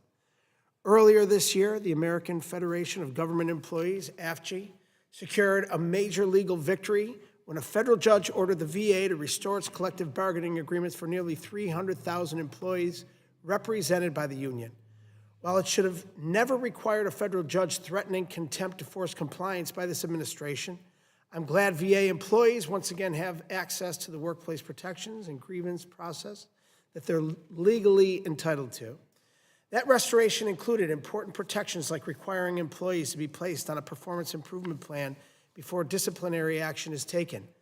Despite that court order, this committee's oversight shows VA has still failed to fully restore related negotiated agreements, including memorandums of agreement and side letters that were in effect before March 2025.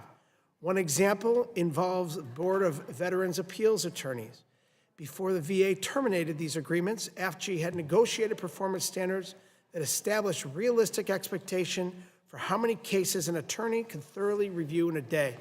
But because the VA has not restored these performance standards, despite a federal judge telling them to do so, board attorneys are still being forced by BVA management to take on more and more cases in a day.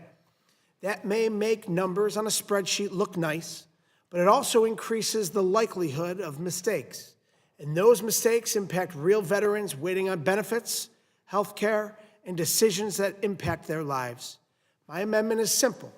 It requires a VA to restore the agreements that had already been approved through the grievance process prior to March 2025, something the department should already be doing.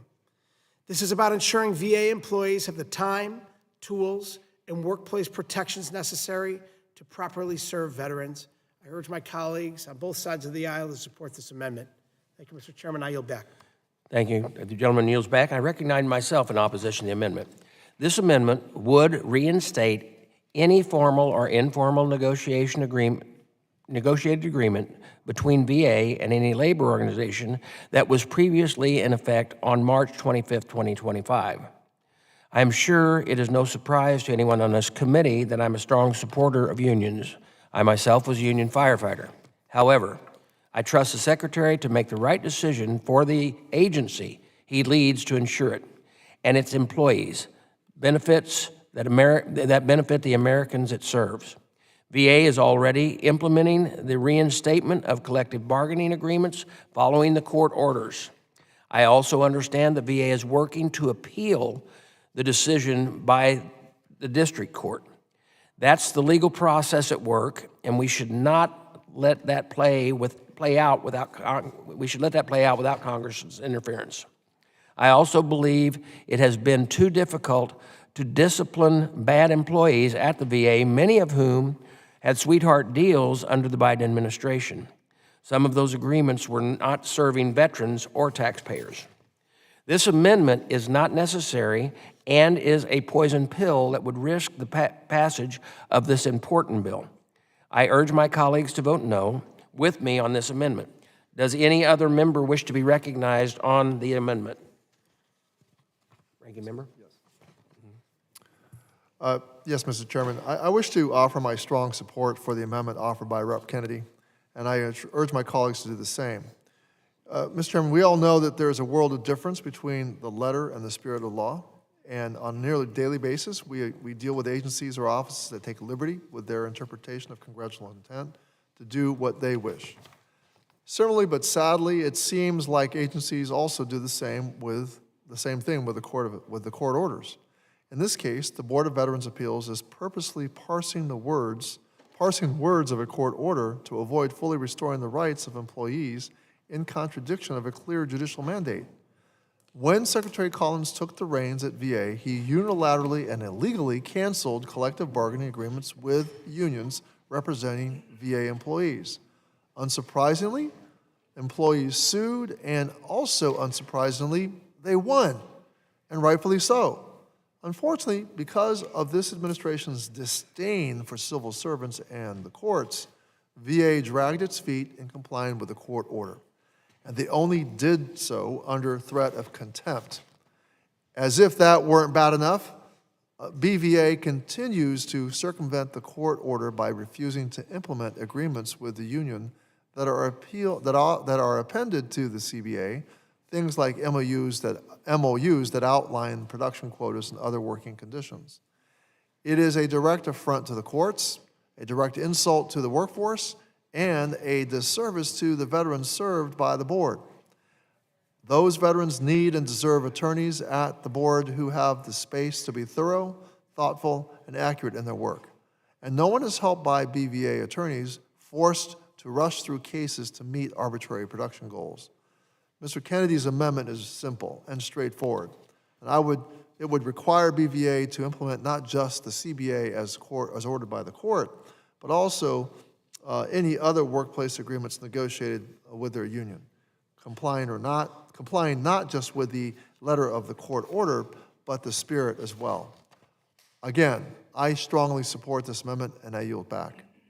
The gentleman yields back. Does anyone else seek recognition on the amendment? Seeing none, the question now occurs on agreeing to the Kennedy Amendment to the committee print for H.R. 6698. All those in favor say aye. All those opposed, no. In the independent chair, no. Independent chair, the noes have it, and the amendment is not agreed to. Without objection, the motion to reconsider is laid on the table. Any further amendments? Hearing none, I now recognize Representative Van Orton for a motion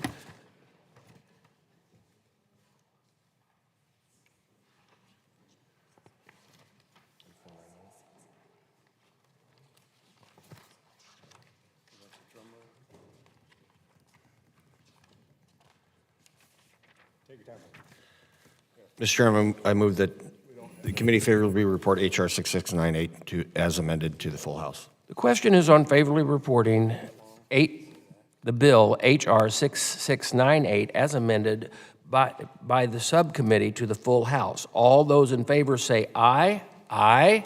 All those opposed, no. No. In the opinion of the chair, as the ayes have it, the motion is agreed to, and H.R. 698 as amended is reported favorably to the House. Mr. Chairman. Oh, go ahead. You need to make a technical one. Okay. In accordance with the committee rules, further proceedings on this matter will be postponed. Oh, I'm sorry, I missed one. A motion that is agreed to on H is amended, reported favorably. Okay. Hold on. Got it. There's so many ways we could go with this. Well, the motion to reconsider is laid on the table. Mr. Chairman, pursuant to House Rule 11, Clause 2, I give notice of intent to file minority, supplemental, additional, or dissenting views on H.R. 6698. Without objection. I now call up committee print to H.R. 2283, the Recognizing Community Organizations for Veterans Engagement and Recovery Act. The clerk shall report the bill. H.R. 2283. Text was circulated in advance pursuant to committee's rules, and without objection, the first reading is dispensed with. The bill is now open for the amendment at any point. I now recognize myself for the purposes of offering an amendment in the nature of substitute. The clerk shall report the amendment in the nature of substitute. Amendment in the I nature. ask unanimous consent that further reading of the amendment in the nature of substitute is dispensed with, and I ask it be considered as a base text for the purposes of this markup, and without objection so ordered. I'll now recognize myself for 5 minutes to speak in support of the amendment in the nature of substitute. Veteran suicide remains one of the most pressing challenges facing a military and the veteran community.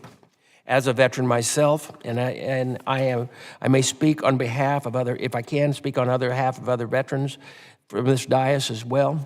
One veteran life lost to suicide is one too many. Despite the tremendous work done by this committee over the past decade to expand the reach of VA's mental health support and get veterans the support they need, whether inside or outside the VA, we must continue to look at ways to combat the issue. The Recovery Act is critical legislation to build on our bipartisan work and expand VA delivery mental health care. My bill would create a 3-year pilot program to provide grants to outside organizations that offer mental health care services, particularly specializing organizations that focus on veterans and their families. My bill has one goal in mind: expanding the reach to even more veterans. It is not that VA is doing a bad job treating mental health, but that there are veterans for whom the standard of care is not working. My bill would try something new by creating even more partnerships between federal government and organizations that understand veterans on a personal level, delivering care that reflects that, personal, not one size fits all. I believe we can help even more veterans. We know that treating trauma takes time and does not go away or take a break when the therapy session comes to an end. So why should healing? We must ensure a veteran's support does not end when their therapy session ends. Our men and women in uniform make up the finest military in the history of the world. in the large part because they are trained to fight as a unit. PTSD, TBI, and other brain and mental health issues are battles which do not stay on the field, but follow the veteran across the ranks when they return home. In this, it is a fight that they should not endure alone, and the Recovery Act is another tool to ensure they will not. The Recovery Act would provide grants to organizations that use evidence-based therapies that include family members and loved ones, a veterans unit back home to strengthen and grow their support network. These organizations train and equip families to fight these struggles as a unit. I believe this strategy will work, and that's why I'm leading this bill. The Recovery Act aims to expand access to timely, high-quality care by leveraging public-private partnerships for the benefit of the veterans. I have worked with our Health Subcommittee Chairwoman, Dr. Miller Meeks, to refine this bill based on the tremendous feedback it has received during the legislative process. I believe this bill has the right metrics in place to ensure strong oversight by requiring VA to submit a report to Congress on programs' effectiveness and efficiencies. This report would allow committees to access that work and identify improvements to better serve veterans. I would also like to thank my colleagues and our stakeholders who have worked on this legislation. Because of these reasons I have explained, I urge support for the bill, and I yield back. Do any other members wish to comment on the amendment in the nature of substitute to H.R. 2283? Ranking member? Mr. Chairman, I strongly oppose this legislation and urge my colleagues to join me in opposition. I fundamentally disagree with the very premise of establishing a carve-out grant program for community providers of mental health. These providers already can and do furnish care to veterans through VA's existing community care authorities. A grant structure is not, in my view, or in VA's view, I might add, the right way to expand veterans' access to mental health services.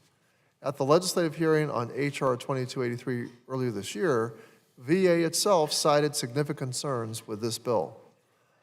This grant program would direct federal dollars to outside providers with even less oversight and less accountability than exists under VA's current community care program. And I'll say for the record, I believe VA's existing community care program needs more oversight and accountability. If community providers are furnishing care to veterans who are not enrolled in VA, they should help those individuals enroll in VA healthcare or in another public or private insurance program for which they are eligible, and then seek reimbursement from those payers. Under this legislation, grantees would be able to use funds not just for direct delivery of mental health care. They would be able to use funds to establish new facilities, conduct outreach, and pay for clinician training, and, quote, support activities of the program that are not billable, reimbursable, or otherwise authorized by law, end quote. We would effectively be handing out $1.5 million per year to community providers to use far more freely than the dollars we're sending to VA's own medical facilities.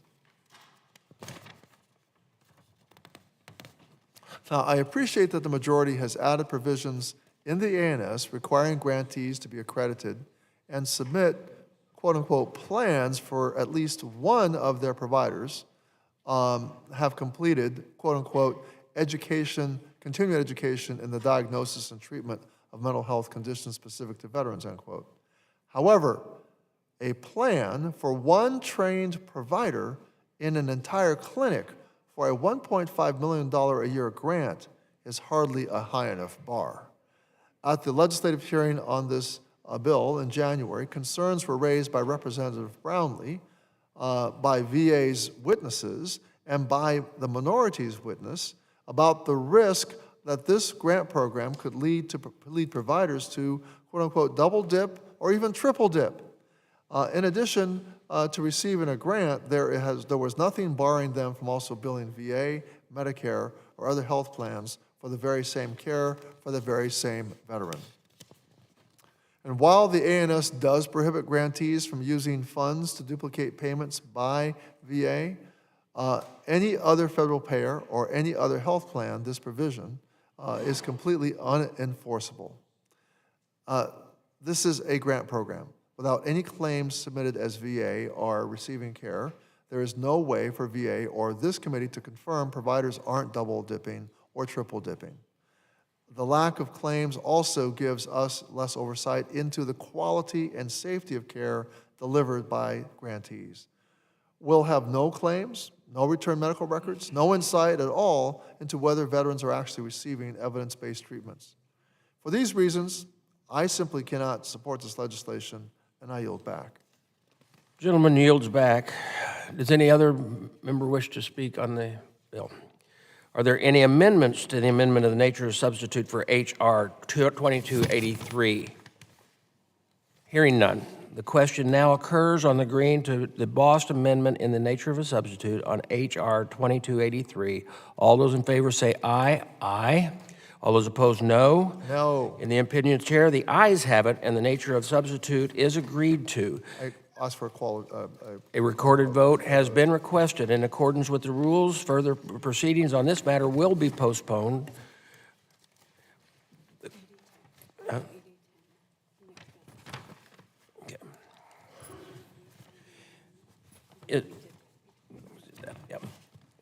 Okay, I was planning to call up H.R. 8010, the VA Police Recruitment and Retention Act of 2026. However, Representative Kennedy, the sponsor of the bill, has requested that it not be considered at this markup. And I'm honoring that request, and we will not consider the bill at this time. I now ask unanimous consent to consider the en bloc with the following bills: H.R. 3159, H.R. 5436, H.R. 5634, H.R. 7083, H.R. 5723, H.R. 7103, and H.R. 8052. Is there any objection to considering any of these bills in the en bloc? Hearing no objection, so ordered, the clerk shall report the bills. On block number Bills one. were circulated in advance and pursuant to the committee rules. I ask that the reading of the bills be suspended with and without objection, so ordered. Each of these bills has an amendment in the nature of a substitute, which is I ask unanimous consent to consider as a base text and without objection, so ordered. Does any member wish to speak on any of the bills included in the en bloc? Representative Kiggins. Thank you, Mr. Chair. I want to thank the committee for bringing my bill, the Veteran Infection Prevention Act, or the VIP Act, up for full committee markup today. This bill would require that sterile processing technicians employed by the Veterans Health Administration hold the proper professional certification for cleaning medical equipment at VA medical centers. With the proper certification of sterile processing technicians at the VA, we can take further precautionary steps in ensuring that our veterans decrease the risk of infections post-surgery or procedure. The bill passed out of the subcommittee markup for this reason today. And today I urge my colleagues to join me in supporting this legislation to better protect our veterans from an increased risk of infection post-operation. Thank you, and I yield back. The gentlewoman yields back. Does any other person seek recognition? Representative Barrett. Thank you, Mr. Chairman. I'll be brief. I just wanted to thank you and the ranking member for taking up my CRUISE Act, the Centralized Reimbursement for Upgraded Innovative Service Equipment Act. This is a bill that we took committee hearing testimony on previously that would require the VA to centralize payments for the Adaptive Automotive Equipment Program, or the AAE. This is the program that helps veterans who need assistive mobility modifications to vehicles. Currently, there's a tremendous backlog in the payment for those vendors who provide that service to veterans. We're trying to centralize that payment within the VA to expedite and bring about efficiency within the payment process. Right now, we're very concerned that if we don't do this, that there will be fewer vendor options available for veterans because they won't be able to get timely payment. And obviously, we don't want that to happen. I appreciate you taking up this bill today, sir. Gentleman yields back. Ranking member.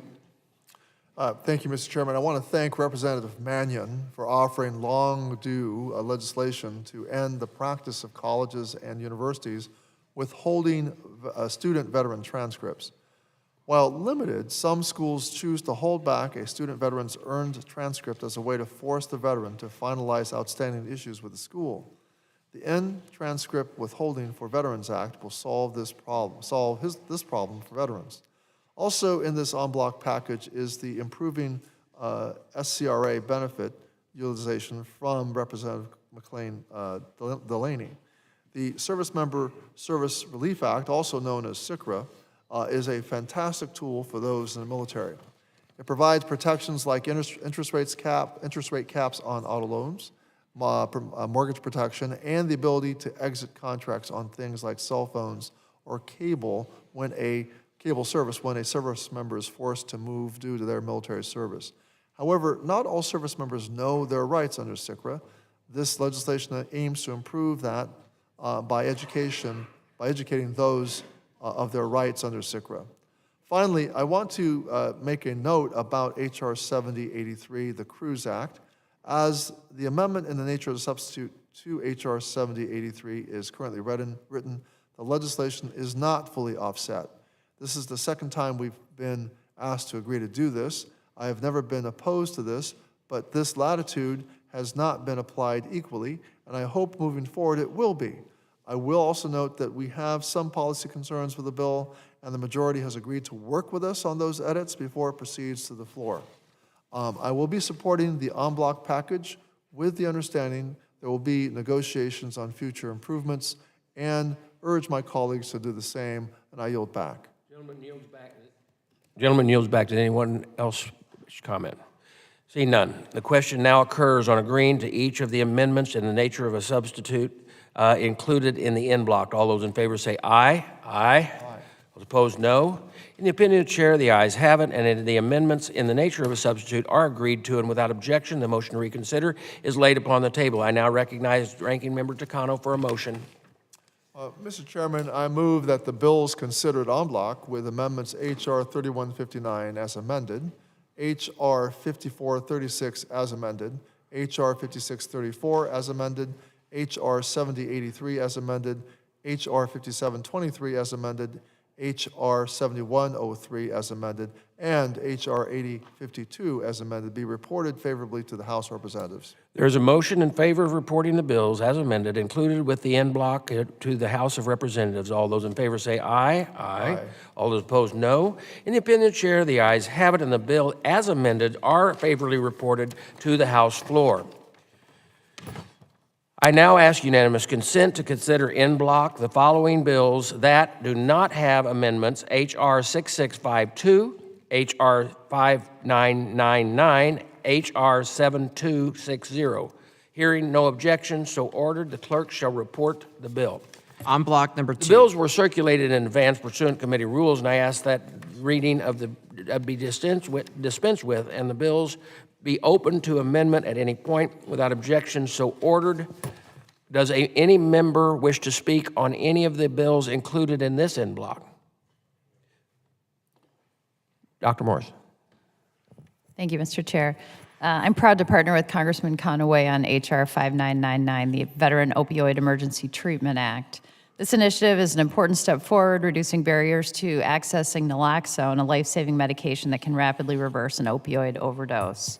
Access to this medication should never be limited by cost or the difficulty of securing an appointment.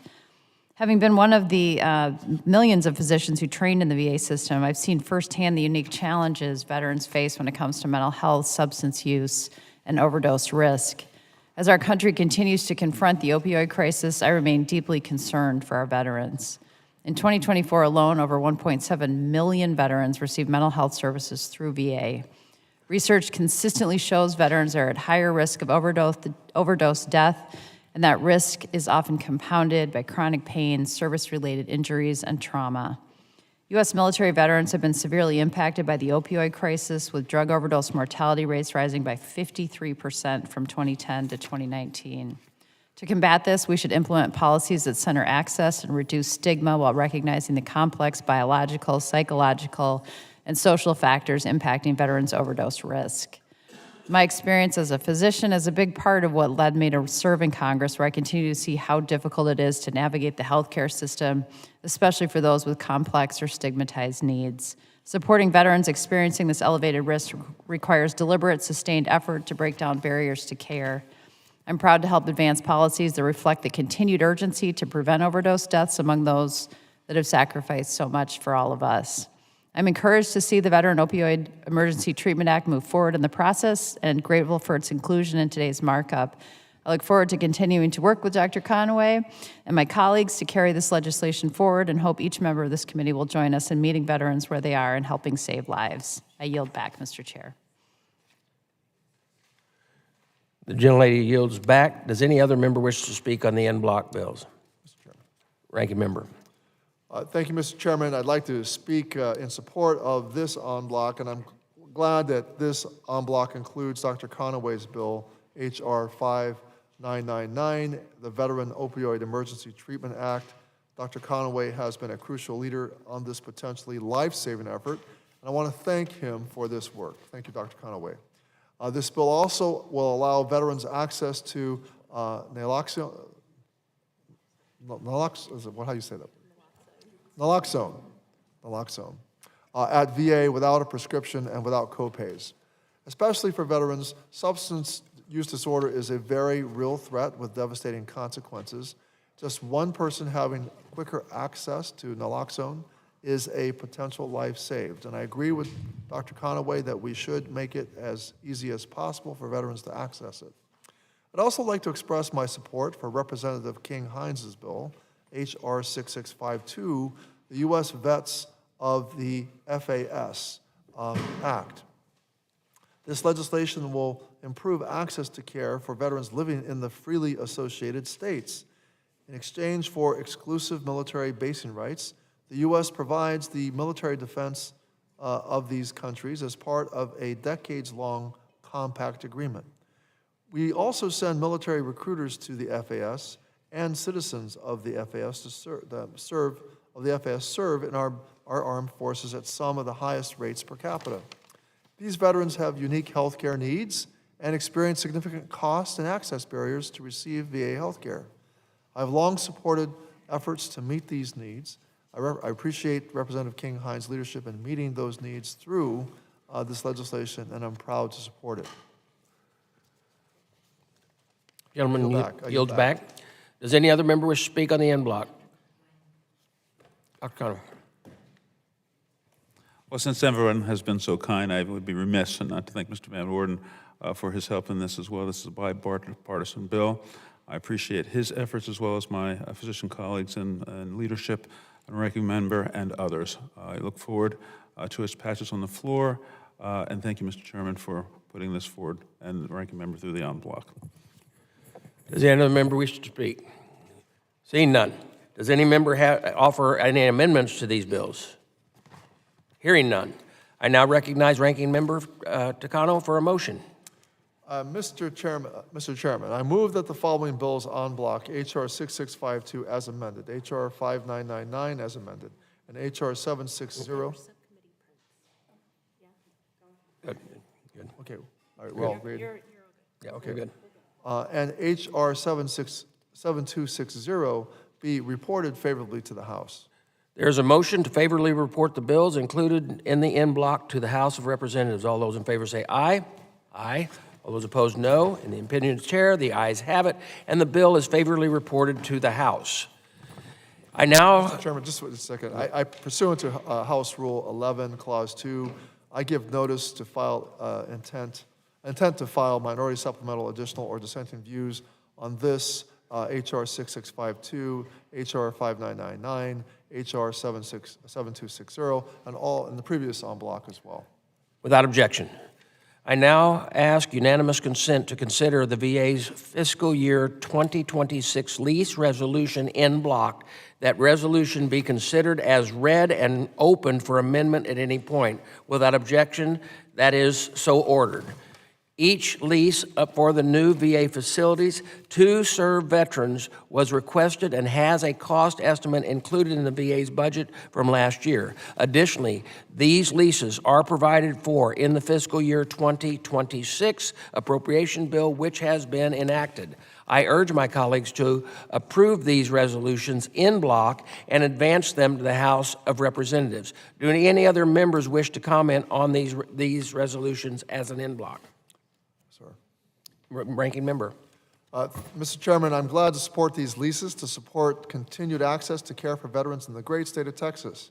These leases, already approved by our colleagues in the Senate, will ensure veterans in Fort Worth, Austin, and Harlingen, Texas, have facilities that continue to meet their needs. I do have to point out that Texans in Plano are currently not having their needs met. Last July, this committee approved a lease resolution that did not match the resolutions approved by our Senate counterparts and by the House Transportation and Infrastructure Committee and the Senate Environment and Public Works Committee. Our failure to reconcile those differences has completely halted VA from executing this lease. Veterans in Plano cannot afford delays to a new facility much longer. I hope that this committee chooses to engage to try to resolve this standstill very, very soon. Thank you, and I yield back. Any other members wish to speak on this? I urge my colleagues to approve these. I already said that. Do any other? Yeah, very well. Hearing none, the question now occurs on the approval of the leases resolution in block. All those in favor say aye. Aye. Yep. All those opposed, no. In the opinion of the chair, the ayes have it, and the lease resolutions are approved. It is the chair's intent, even though it looks like we're going to call votes, we're going to power through votes. Everybody grab your buttons. The postpone vote proceedings on Takano amendments to the amendment in the nature of a substitute of H.R. 7683. The question now occurs on, and is the board ready? Let me ask that before we start. Okay. The question now occurs on agreeing to the amendment in the nature of a substitute offered by Representative Takano on H.R. 7683. The members will record their vote using electronic system. The chair intends to vote no. Ranking member intends to vote yes. The clerk will now open the vote.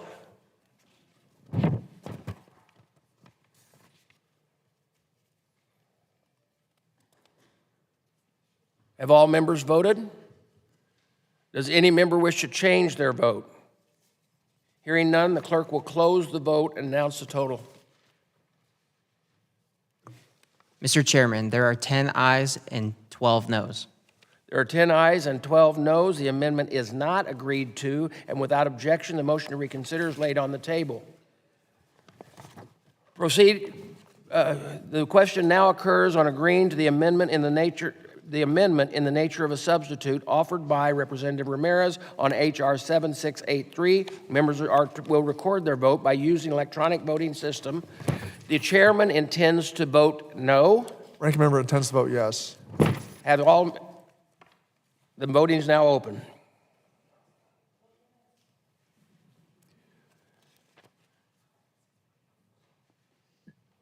Have all members voted? Do any member wish to change their vote? Hearing none, the clerk will close the vote and announce the totals.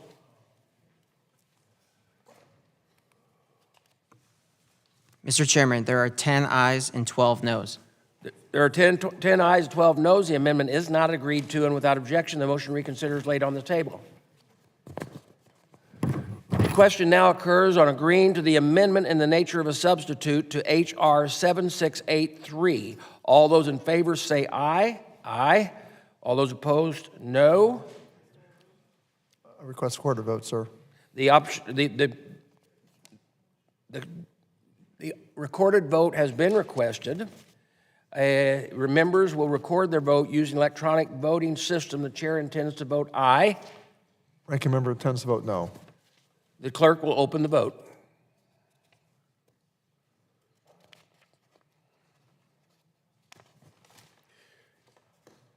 Have all members voted? Does any member wish to change their vote? The clerk will close the vote and announce the totals. Mr. Chairman, there are 12 ayes and 10 noes. On this, there are 12 ayes and 10 noes. The amendment in the nature of a substitute to H.R. 7683 is agreed to, and without objection, the motion to reconsider is laid on the table. I now recognize Representative Van Orton for a motion. Mr. Chairman, I move that the committee favorably report H.R. 7683 as amended to the full House. All those in favor say aye. Aye. Aye. All those opposed? No. In the opinion of the chair, the ayes have it. The motion is agreed to, and I ask for a recorded vote, sir. a recorded vote has been requested. Members will record their vote using electronic voting.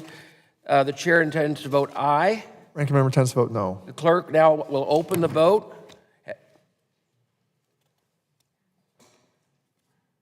Have all members voted?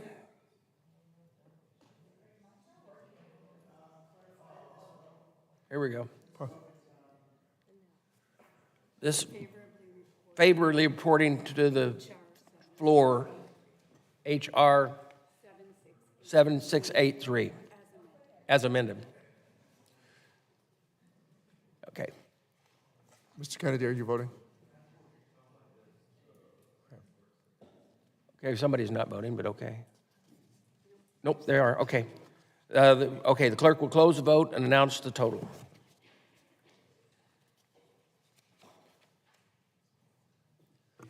Mr. Chairman, there are 13 ayes and 9 noes. There are 13 ayes, 9 noes. H.R. 7683, as amended, is favorably reported to the House. Without objection, the motion reconsidered is laid on the table. The question now occurs on agreeing to the amendment to the committee printed to H.R. 6993, offered by Representative Morrison. Members will record their vote using the electronic voting system. The chair intends to vote no. Ranking member intends to vote yes. The clerk will open the vote.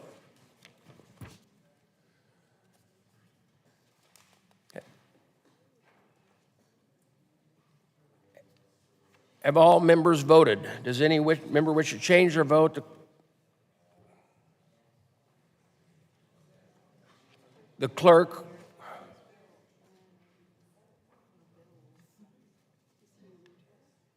someone is having trouble? Is everybody's vote recorded? There we go. The clerk will close the vote and announce the totals.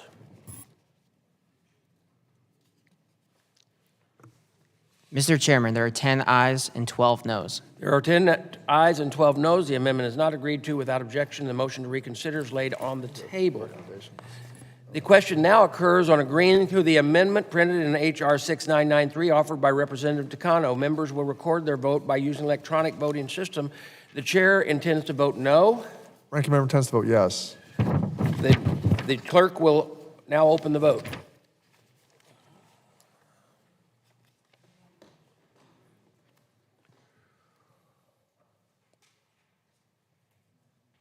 Have all members voted? Does any member wish to change their vote? The clerk will close the vote and announce the totals.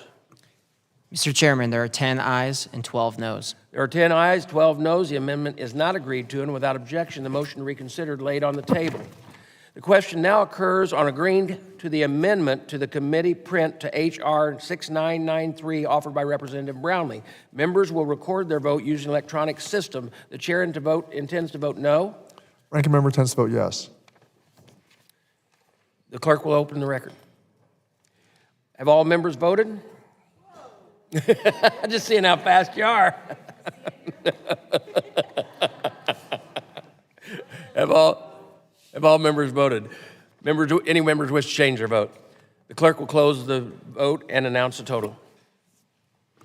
Mr. Chairman, there are 10 ayes and 12 noes. There's 10 ayes, 12 noes. The amendment is not agreed to. Without objection, the motion to reconsider is laid on the table.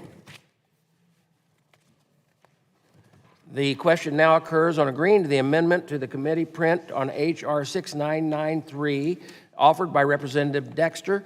Members would record their vote by electronic system. The chairman intends to vote no. Ranking member intends to vote yes. The clerk shall open the vote.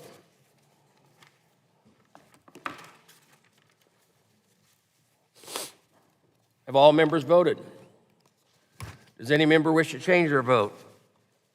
The clerk will close the vote and announce the total.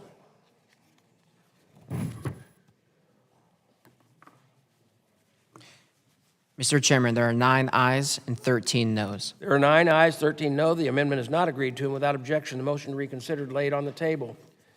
I now hold on. There's more votes here.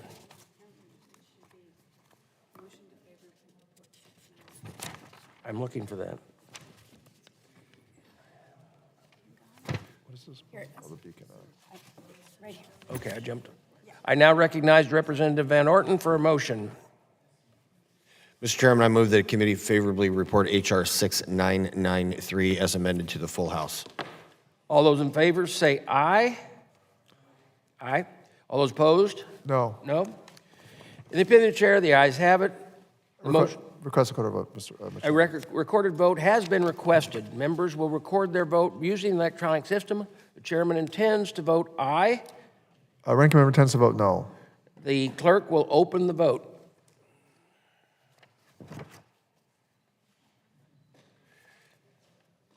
Have all members voted? Does any member wish to change their vote? The clerk shall close the vote and announce the total. Mr. Chairman, there are 13 ayes and 9 noes. There are 13 ayes, 9 noes. H.R. 6993, as amended, is favorably reported to the House, and without objection, the motion to reconsider is laid on the table. Okay. The question now occurs on agreeing to the amendment to the committee printed to the H.R. 6444 offered by Representative Takano. Members will record their vote using an electronic system. The chairman intends to vote no. Ranking member intends to vote yes. This amendment would begin the process of creating a presumption of service connection for blast overpressure. The clerk will now open the vote.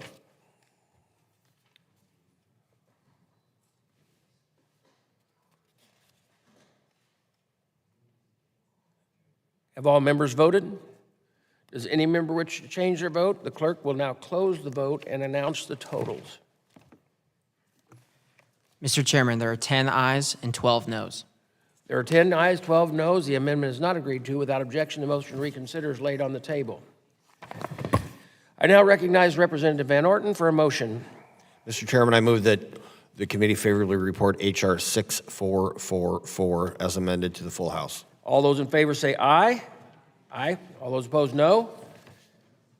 Independent chair, the ayes have it. The motion is agreed to, and H.R. 6444, as amended, is reported favorably to the House. Well, okay, the question now occurs on agreeing to amendment number 5 to the amendment in the nature of a substitute offered by Representative Ramirez, H.R. 750. Members will record their vote using an electronic system. The chair intends to vote no. Ranking member intends to vote yes. The clerk will open the roll.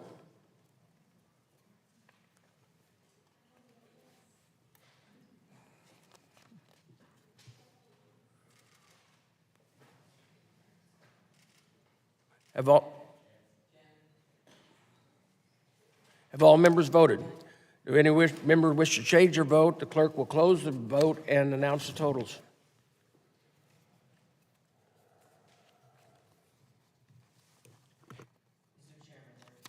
Mr. Chairman, there are 10 ayes and 12 noes. There are 10 ayes and 12 noes. The amendment is not agreed to, and without objection, the motion to reconsider is laid on the table.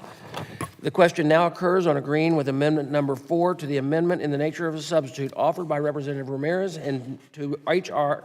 7950. Members will record their vote using electronic voting system. The chair intends to vote no. Ranking member intends to vote yes. The clerk will now open the roll.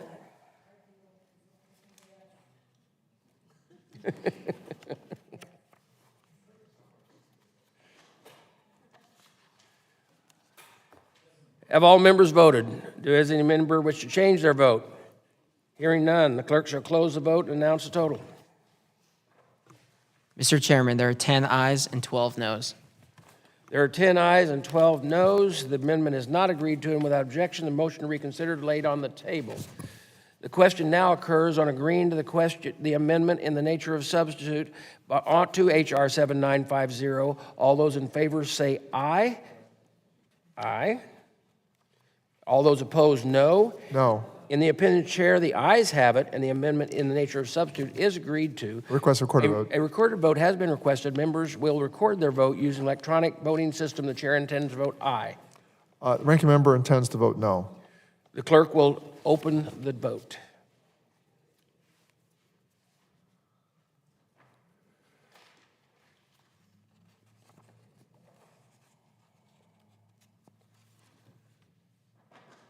Have all members voted? It's not registering. There it goes. Okay. Does any member wish to change their vote? The clerk will close the vote and announce the total. Mr. Chairman, there are 13 ayes and 9 noes. There are 13 ayes, 9 noes. The amendment in the nature of substitute to H.R. 7950 is agreed to. Without objection, the motion to reconsider is laid on the table. I now recognize Representative Van Orton for a motion. Mr. Chairman, I move that committee favorably report H.R. 7950 as amended to the full House. All those in favor say aye. Aye. All those opposed, no. No. In the independent chair, the ayes have it, and the motion is agreed to, and H.R. 7950 as amended is I reported. request a recorded vote. A recorded vote has been requested. Members will record their vote using electronic voting system. The chairman intends to vote aye, Ranking member intends to vote no. and the clerk will now open the vote.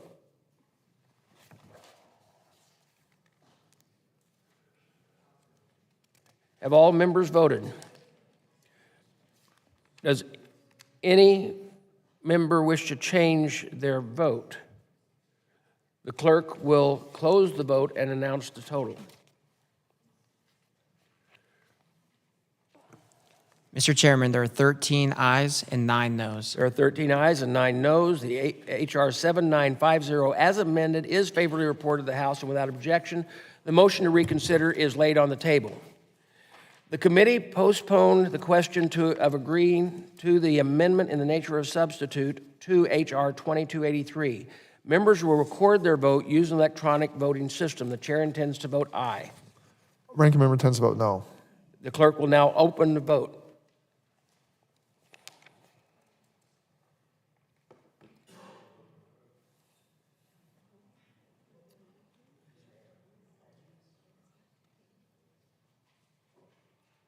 There it is.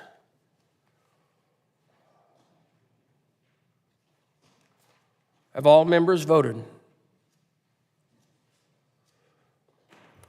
Does any member wish to change their vote? The clerk will close the vote and announce the total. Mr. Chairman, there are 14 ayes and 8 noes.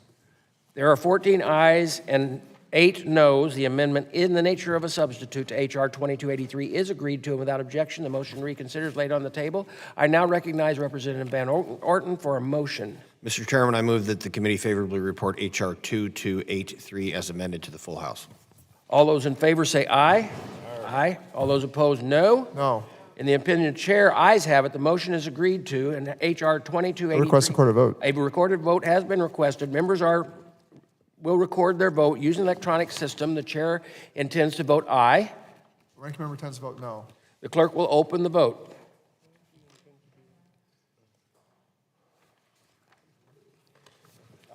Doc, you all right over here? You all right? Have all members voted? Does any member wish to change their vote? Okay. The clerk will. That's all right. That's okay. Who is not recorded?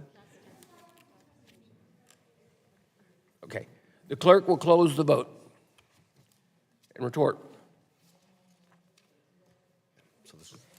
Mr. Chairman, there are 14 ayes and 8 noes. 14 ayes and 8 noes. H.R. 2283, as amended, is favorably reported to the House. Without objection, the motion to reconsider is laid on the table. That concludes today's markup. Committee has agreed to 3 lease resolutions and voted to favorably report 16 bills to the full House. I ask unanimous consent that committee staff be authorized to make technical, clerical, and conforming changes to the bills favorably reported today, and without objection, so ordered. Mr. I Chairman. thank the members, and ranking member has something to say too. Pursuant to House Rule 11, Clause 2, I give notice of intent to file minority, supplemental, additional, or dissenting views on all bills considered on the agenda today. Without objection. Thank the members, and the committee is now adjourned.